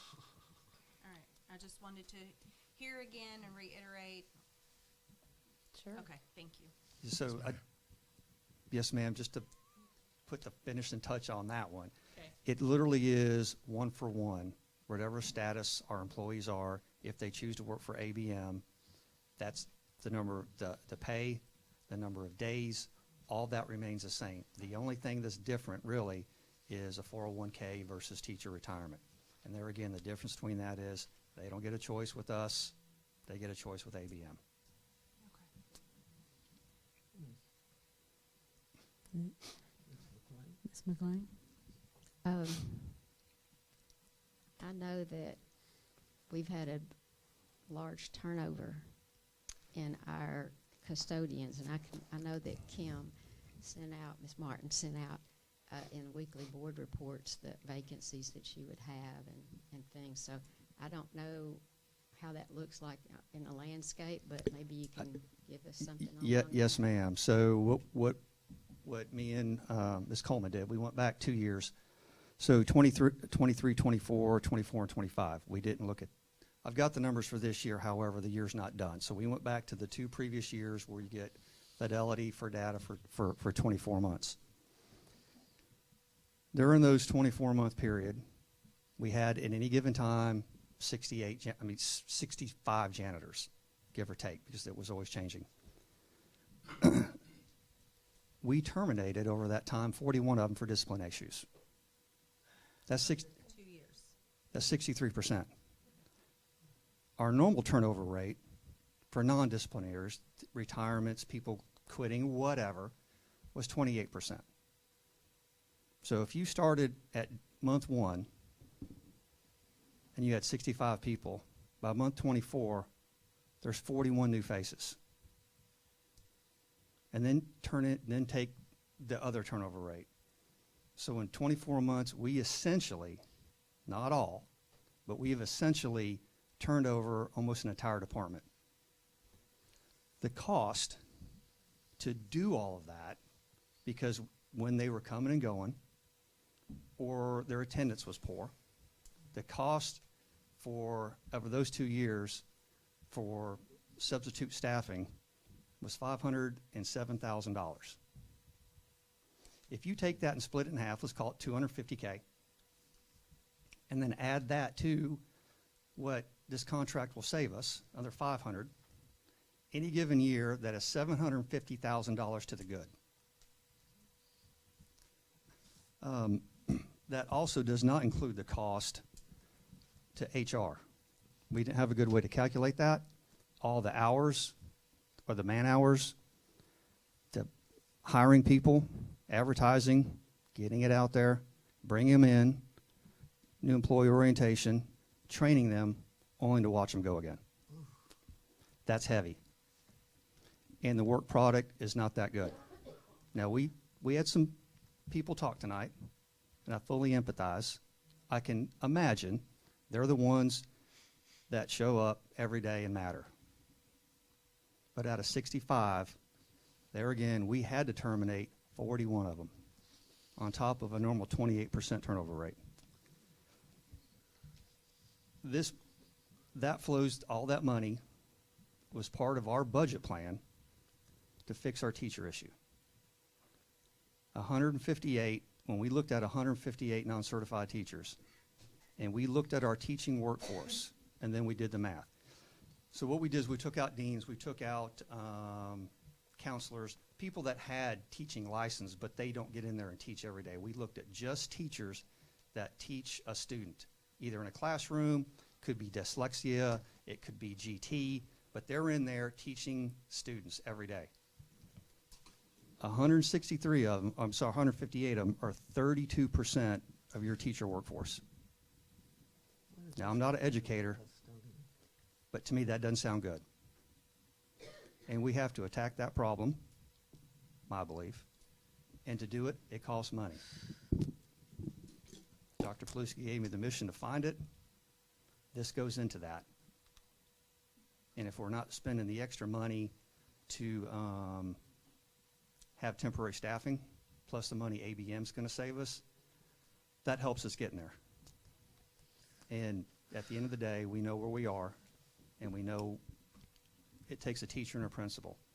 Also, when principals are managing a building and dealing with missing staff and calling me and calling Mr. Washington about staff not being there, what they're not doing is they're not in a classroom being educational leaders. We're talking about the custodians, please, and you done gone to another level. And it talking, I want to hear it from them right there, because that's what's important to me, to hear their voice. I have questions for both, Ms. Williams. Right. Thank you. Have you asked all your questions? No, I have. What about, do you all take care of health and dental and all of that Yes, in the ma'am. process? We offer, yes.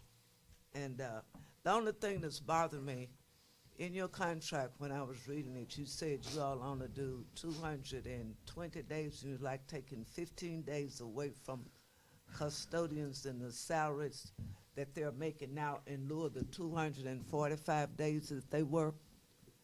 That's what I was concerned of. So would you state your actual number of days that you are actually giving us for the year? For the current custodians, they will have the 245. As through attrition, there will be people hired at our program, which would be the 220 So that's days. 10 days that the custodians would lose pay.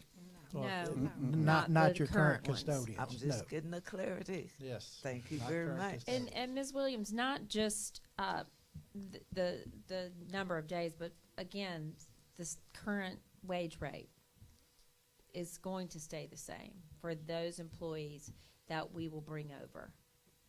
We consider that grandfathered employees. See, this is being recorded.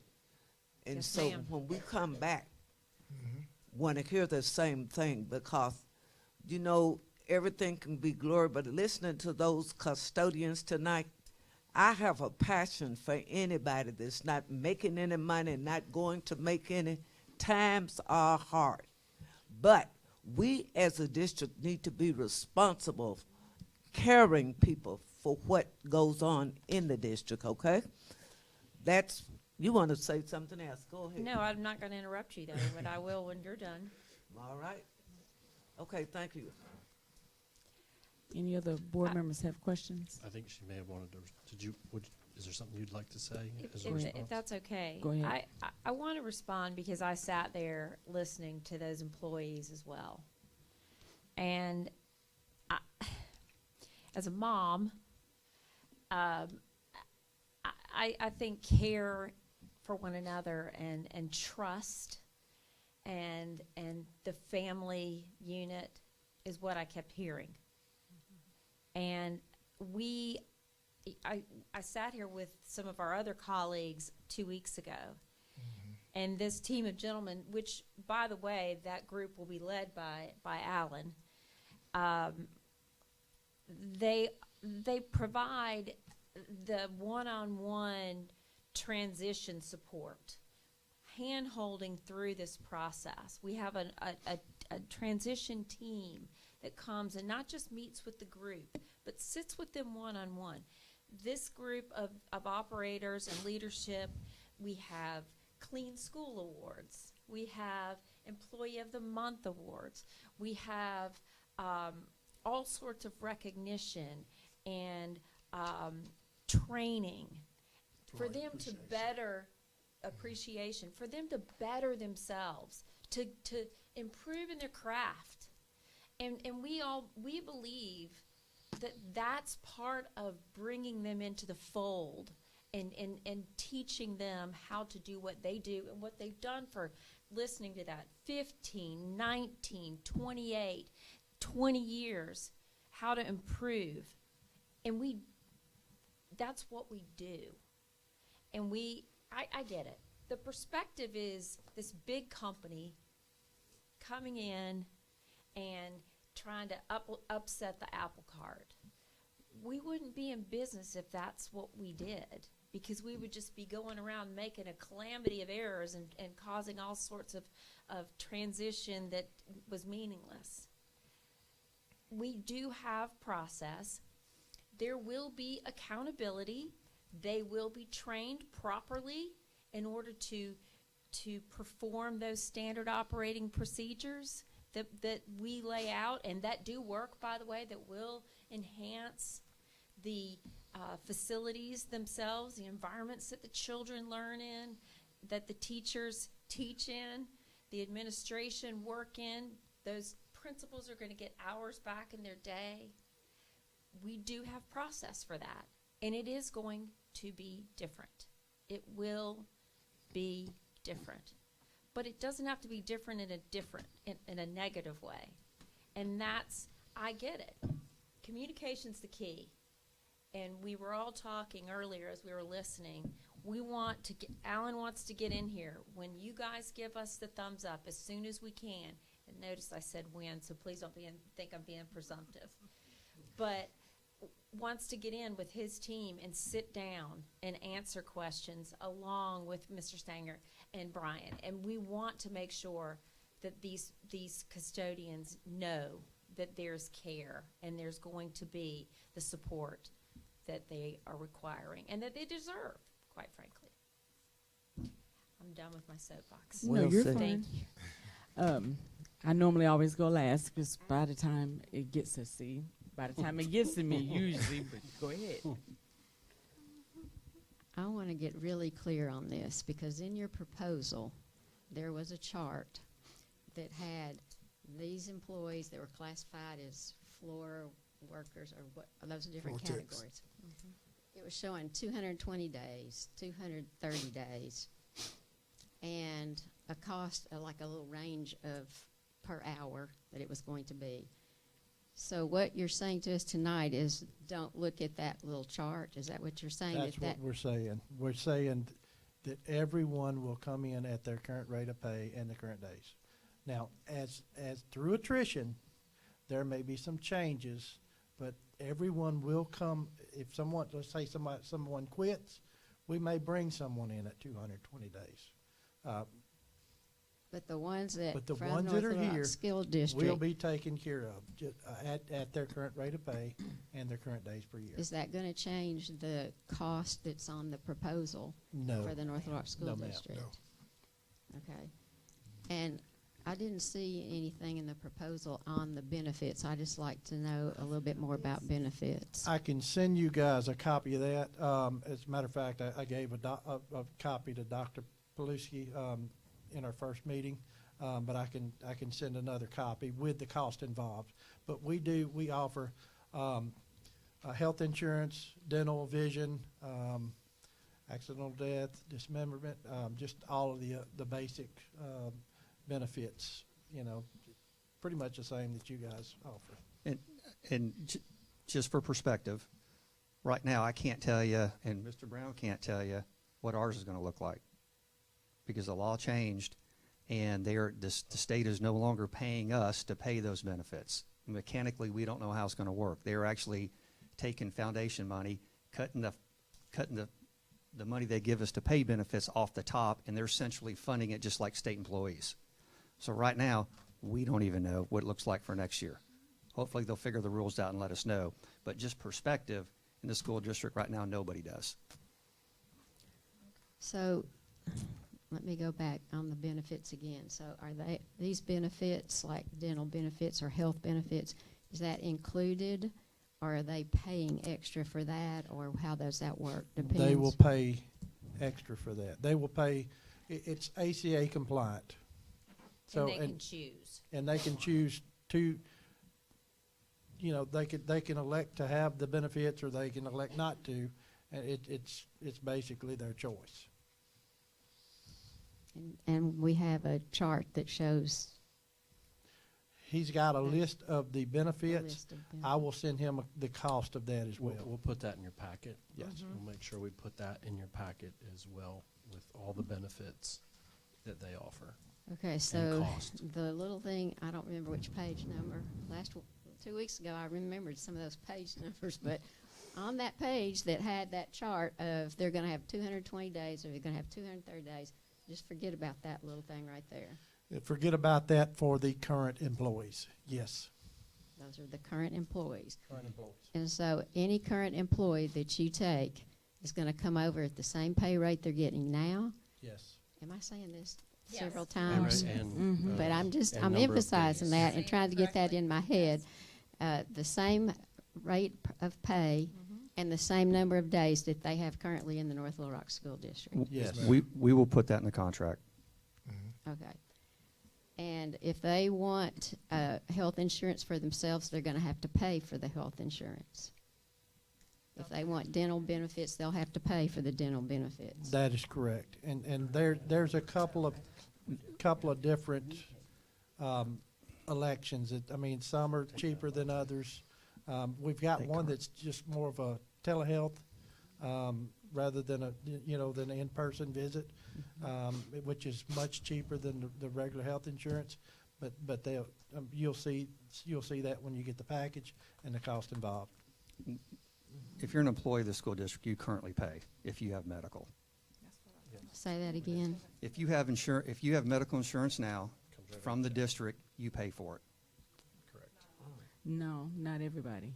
It depends on whether or not you get your individual or Yeah, well, that's what I'm saying, ma'am.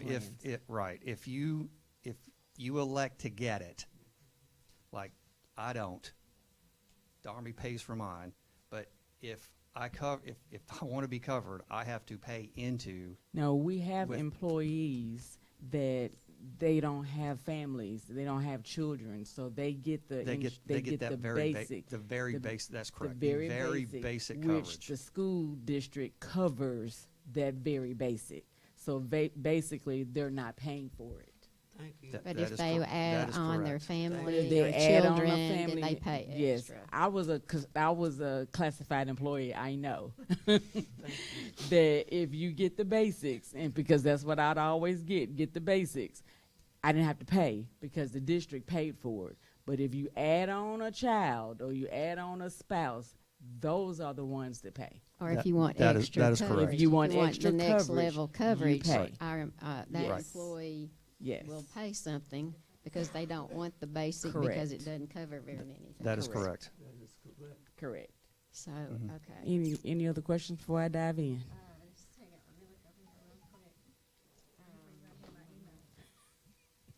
So you're saying for just forget about that chart. For the current employees, yes. We just want to make sure we're reiterating. I know. I mean, I think that's very, very important because you will that get to see proposal you will came get to out, see the contract and people before. saw that proposal, and it got a lot of people upset, and I can understand why because it was less days, which means they're going to have less pay. But now you're saying our current employees that go with your company would get the same pay rate, the same number of days that they have now. Correct. No benefits. They wouldn't have any benefit. They would have to pay for that unless. No benefits. That's Is that right? correct. That's That's correct. And I pitiful. don't know what the current custodians, I don't know how many of them take the basic that the district offers, or if they pay a little bit more to have something that's covers more things. I don't know any. I don't know if we have any information on that. But anyway, So in the email that I'm revising to you right now, as we discuss this, Sure. as my secretary duties, would you include how many of our employees that are custodians that take the insurance option? Yeah, we will. Is that Yeah, we'll break all that. We can down for we you. can do it by numbers. Obviously, we can't do it by names, but we can do that. absolutely yes? Let's. I was that's gonna a say good give thing up, to but- do. Yes. And I want to clarify something before you ask your question, because we were talking about, you made a comment of the sub-pay, how much that cost.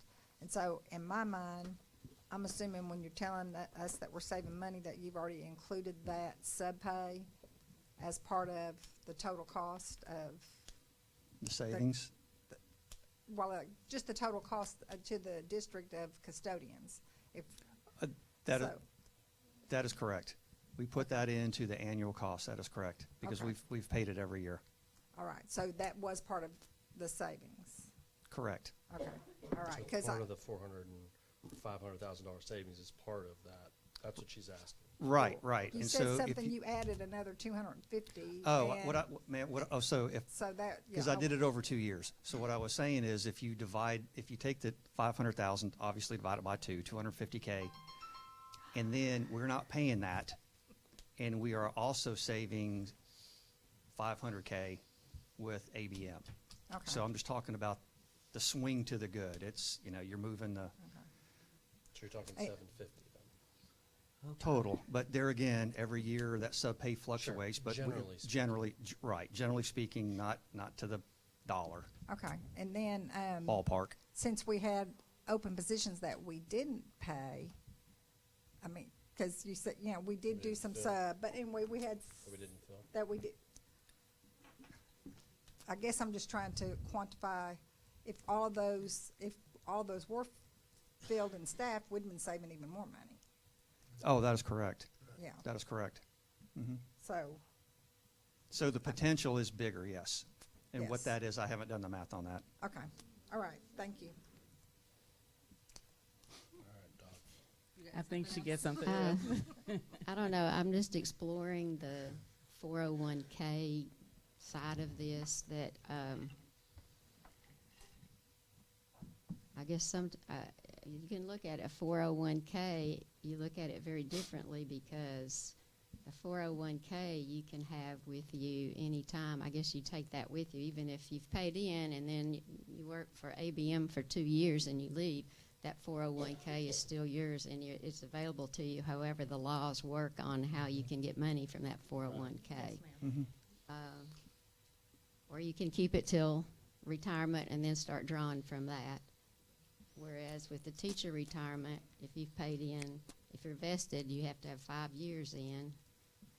I feel like I'm talking out loud to y'all now. I should be doing it in my head, but I'm talking out Ma'am, a loud. 401k, you can draw at 59 and a half and you can take it with you. That's the difference.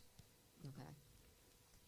In the teacher retirement system, if you retire and start taking your money, and then 3 years you die, then your money stops on that. Well, you have an option that you can reduce your amount and let your spouse, but you can't let your children or Right, you have to. anybody else. Beneficiary. It's very similar to state government, federal government. You can pay extra for survivor benefits to your spouse or whoever. 401k, your money's yours, and you then can, will it off or whatever you're going to do with it. It's your money. Have a child as a beneficiary of that. Right, or however you want to do it. That's correct. Maybe a little more flexible. I don't know. I'm just trying to compare those two things Mm-hmm. in my head, but I did it out loud. Sorry. Oh, one more question here. Yes, ma'am. As company as rich as you are, how come you all can't pay benefits? Number one, you're not paying nothing with the salaries and no benefits. Did you hear that lady get up tonight and say she got a house note, and then the money that she's making and the way you gonna drop and lose some money is because of days absentees. But anyway, that's something in the future that you can think about. Just a thought, since you came up with your profound thoughtfulness. But bottom line, I heard you all's report, but we didn't do our job. Our administration didn't do their job as far as solving all of this that you had to hear tonight. Had they met with custodians, let them know what's going on, but that never happened. And that to me is chaotic and it's embarrassing to come to you even as a company as profound as you are. But I certainly want to thank you because I told you I read your 97 pages. But we have got to do better than what we're doing as far as being transparent. Thank you. I have another question. On that topic, could y'all, this is the last question, could y'all meet with the custodial staff at some point and let them ask you questions? And Yes, ma'am. We're going to, that's what Ms. Person West asked. We will do that. We'll schedule that right after this meeting. We'll hold multiple forums because some people might not be able to make it one night, so we'll do it over a couple nights so that either day or night custodians will make sure we'll meet their needs. I don't have any more questions. And that's standard, by the way, what you just described, to sit down and to do it at multiple times to make sure everybody gets a chance. Well, typically I don't have questions because by the time it gets to me, everybody has asked them. However, we all have individual, what we call street committees. And so I have to do my due diligence and ask the questions that were asked of me. You may not be able to answer them all now. You can put them in the packet, but I want to make sure that my constituents know I asked the questions. The first one, which I know that you're going to do, can the district provide a clear cost comparison showing projected savings now versus potential long-term expenses, including any hidden back-end cost? So that would be something that you would provide, Colonel. What safeguards are in place to prevent higher costs in the future once we're locked into a custodial contract? The contract right now we're looking at can be renewed every year for 5 years. There will be a CPI index in it, if I remember right, 2% or 2.5%. And I don't want to speak for ABM, but it's my understanding that also, other than the cost from inflation, there again, please tell if I'm wrong here, is what goes into what we used to call a step increase for salaries for employees. That's correct. And it is 2 to 3% is pretty standard. Yep. But it goes to the employees. We'll make sure we write that out. If the contract becomes financially burdensome later, what is the exit options to the district? There will always be a 60-day out. You So when can you say cancel 60 for any days. reason So within just for 60 clarity, days. every year we will decide if we want to keep the contract. That's And correct. so we have 60 days after we decide No, each so time. the way it works is it would be a 12-month contract, 1 year, with annual renewals. But there will be a 60-day clause that you can basically cancel the contract for any reason. Within that With- 12-month period. Yes, yes. Okay. What research has been done regarding ABM's performance in surrounding districts? And can we see verified data and references? Yeah, sure. I think that was in, there were several school districts. I know many of you know a lot of school board members in Warren, for an example, in which that was one that just stood out to me. Those are in there. I'm sure we're happy to get those. Some others. I would like to see some others. Yeah, we've got Metro Nashville in there, Hamilton, some of the others. A lot of districts here. We got a couple of the higher education in Arkansas. So, you know, they're in the proposal. Feel free to call them if you need some letters of recommendation. I can send those as well. Okay. I think we even, in our proposal, included contact information for some districts. that's right. If you want more, we've got them. Gotcha. We can certainly share. Have any of the neighboring districts discontinued using ABM, and if so, why? So typically, and I'm gonna ask you to confirm this for me, but just in terms of longevity, the main reason that we will, if we lose an account, is because someone goes in that's already had the track record of outsourcing, as you're looking to do, and someone comes in and underbids us, and that could be as a result of they're just, they don't understand what it takes to run that district, or they don't have the experience with it, whatever it might be. But no, to answer your question, we have not been terminated for any sort of negative performance. Yeah, they've There all have not been gone the any of- contract term. There's not been any of that. Yes. We've nailed it in the head about the amount of pay. So it is there.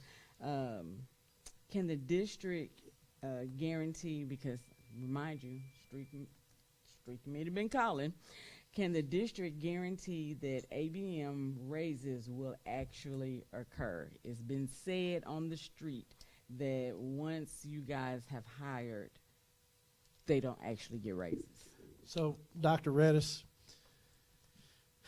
if you guys are giving us an increase, our employees will get an increase.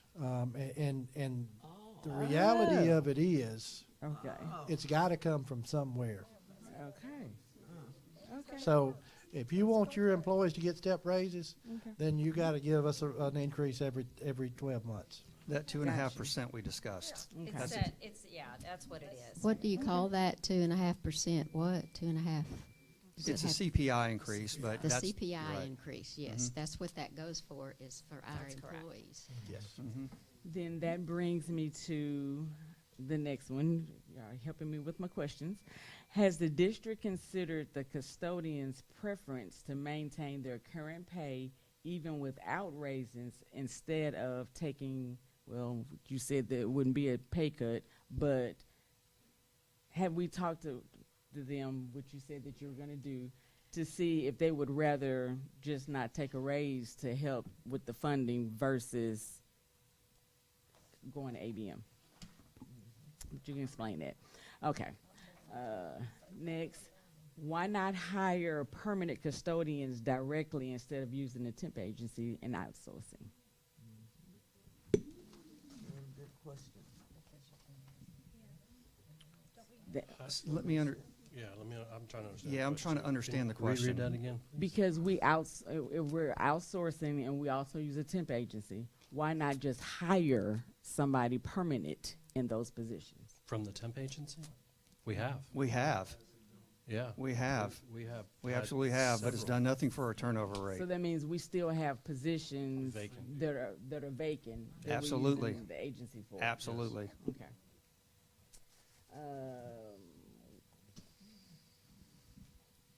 The big one, which a lot of custodians talked about, how will outsourcing custodial services impact North Florida School District's reputation for being a family-oriented district? Yes. It's not going to impact it any worse than being an F district.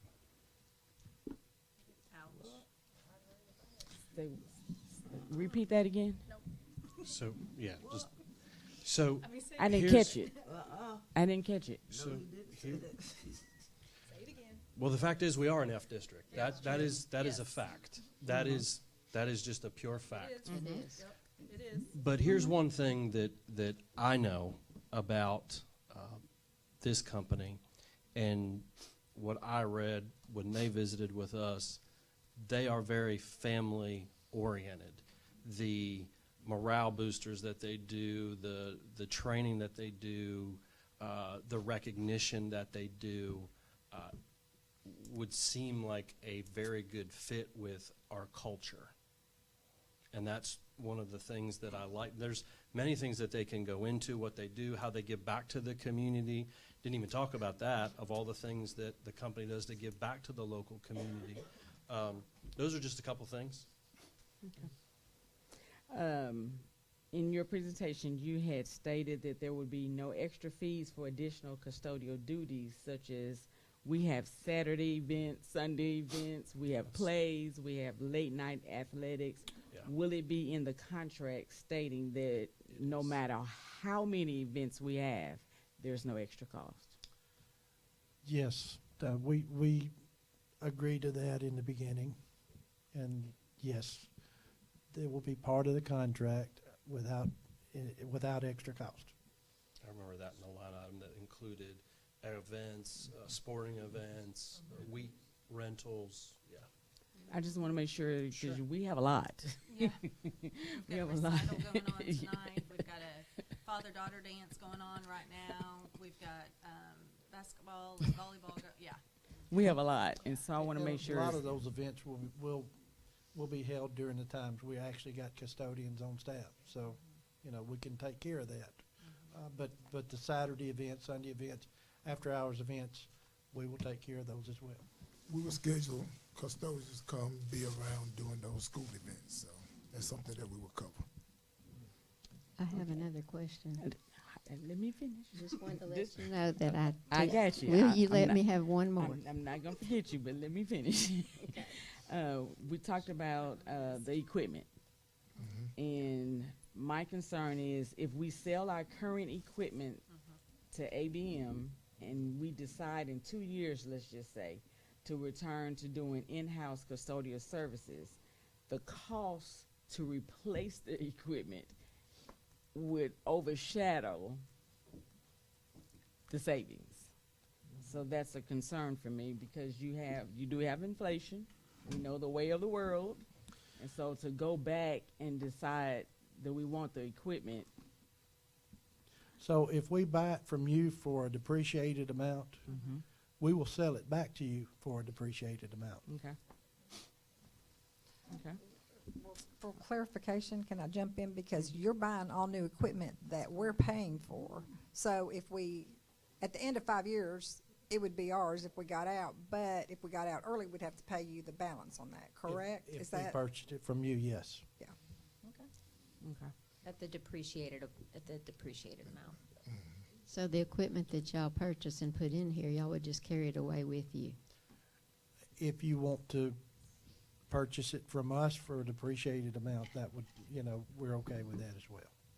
But if you do not, then If we leave here before the term is up, then we would take it with us unless you opted to purchase it for the depreciated amount. So basically, if it costs $6,000 for 60 months, it's $100 a month. So you would just pay for the difference. You know, if it's depreciated out for 2 years, that's 24 months. So yeah.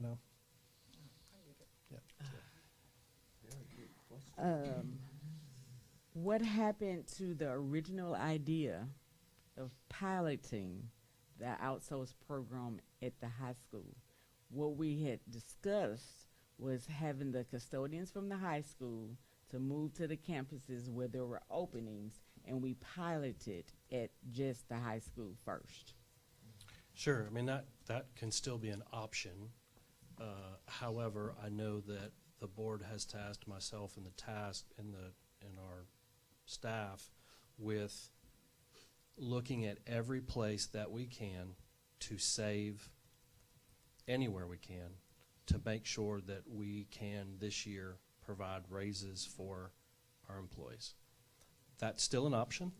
We could pilot at the high school if that is the will of the board, but that won't net any large savings towards what you would want to be able to provide employees.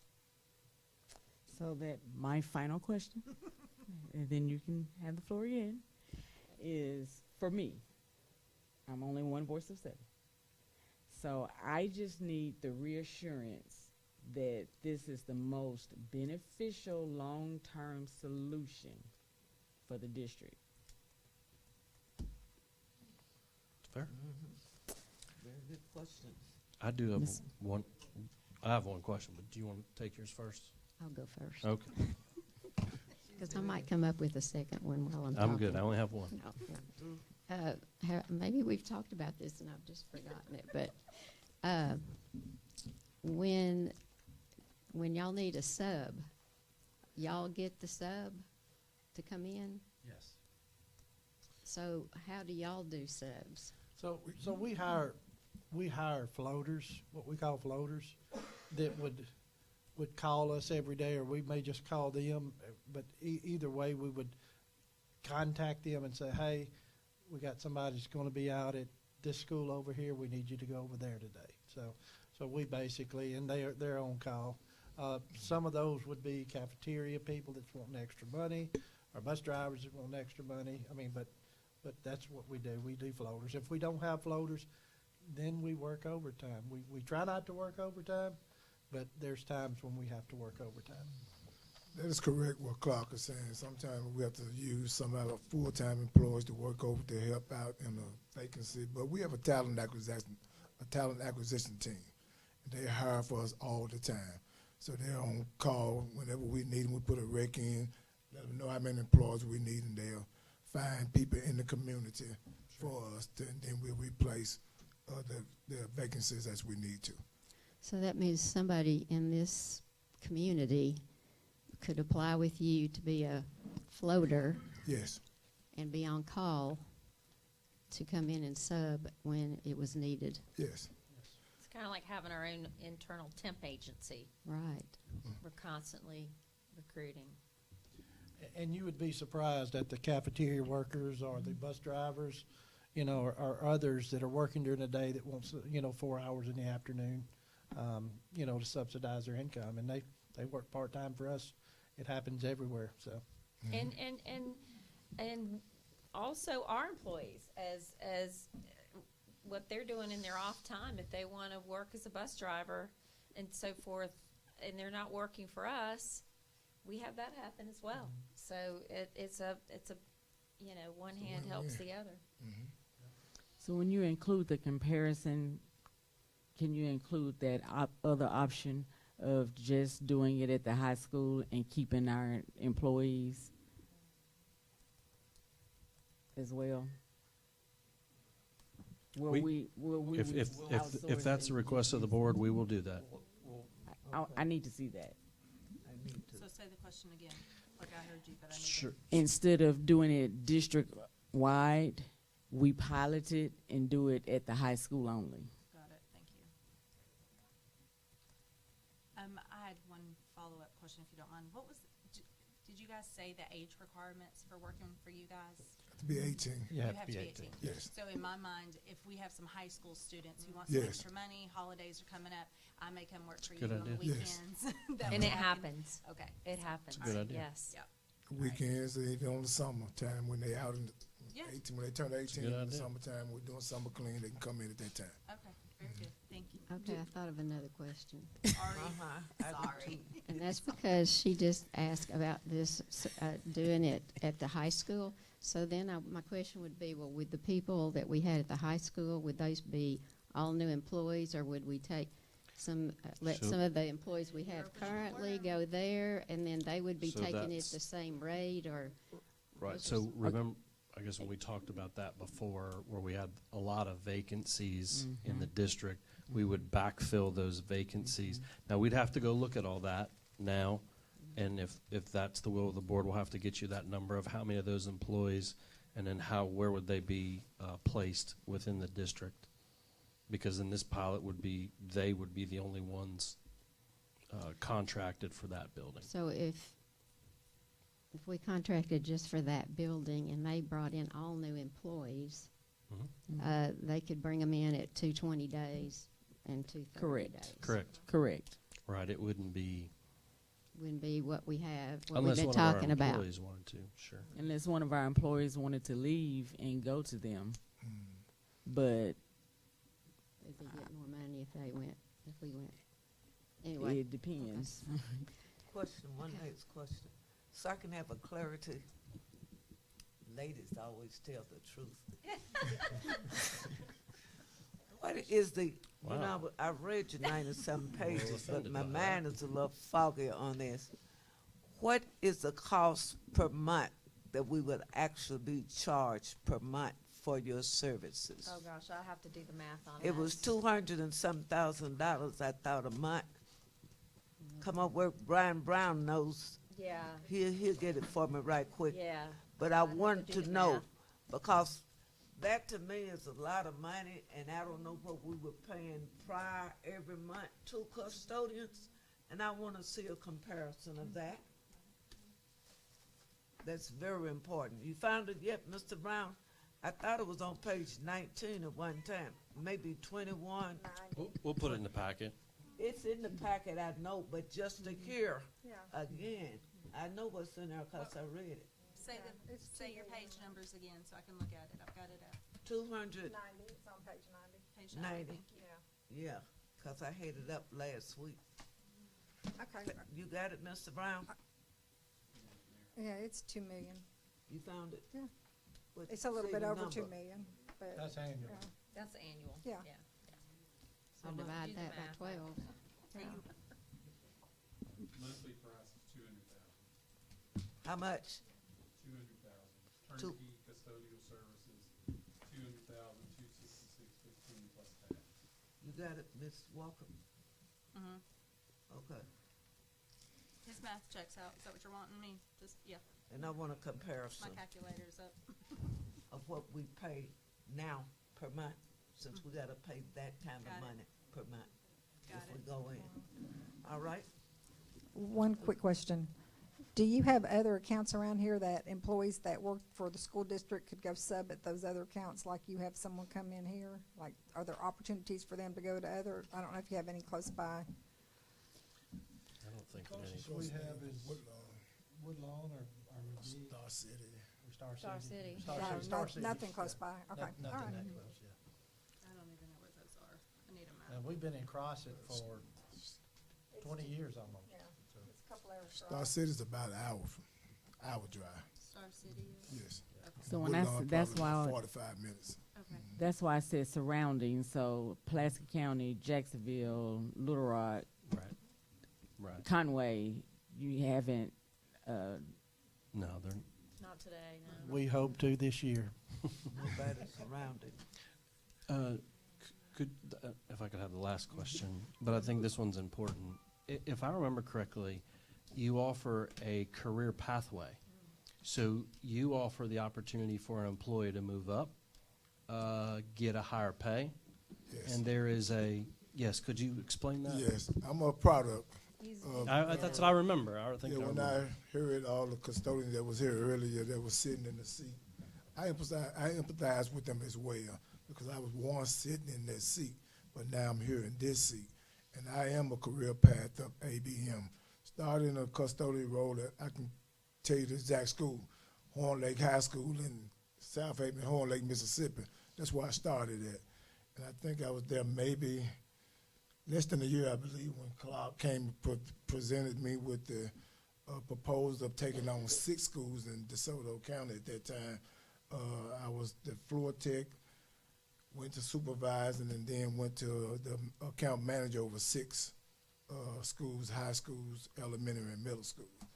From there to startup manager, from startup manager to district manager, now I'm a RDO, which is a regional director of operations. So now I cover the entire state of Arkansas. So there is a career path. My brother was also a manager with ABM. My sister was there. She's still involved, and I had nieces and nephews that came up through the ranks as well. And Clark did too. Yeah. Clark was in operations and. We worked alongside together. Now it's been 19 years. He moved over to sales, and I stayed in operations. Thank you for sharing your stories. Yes. All hearts clear? Thank you very much. Thank This- you.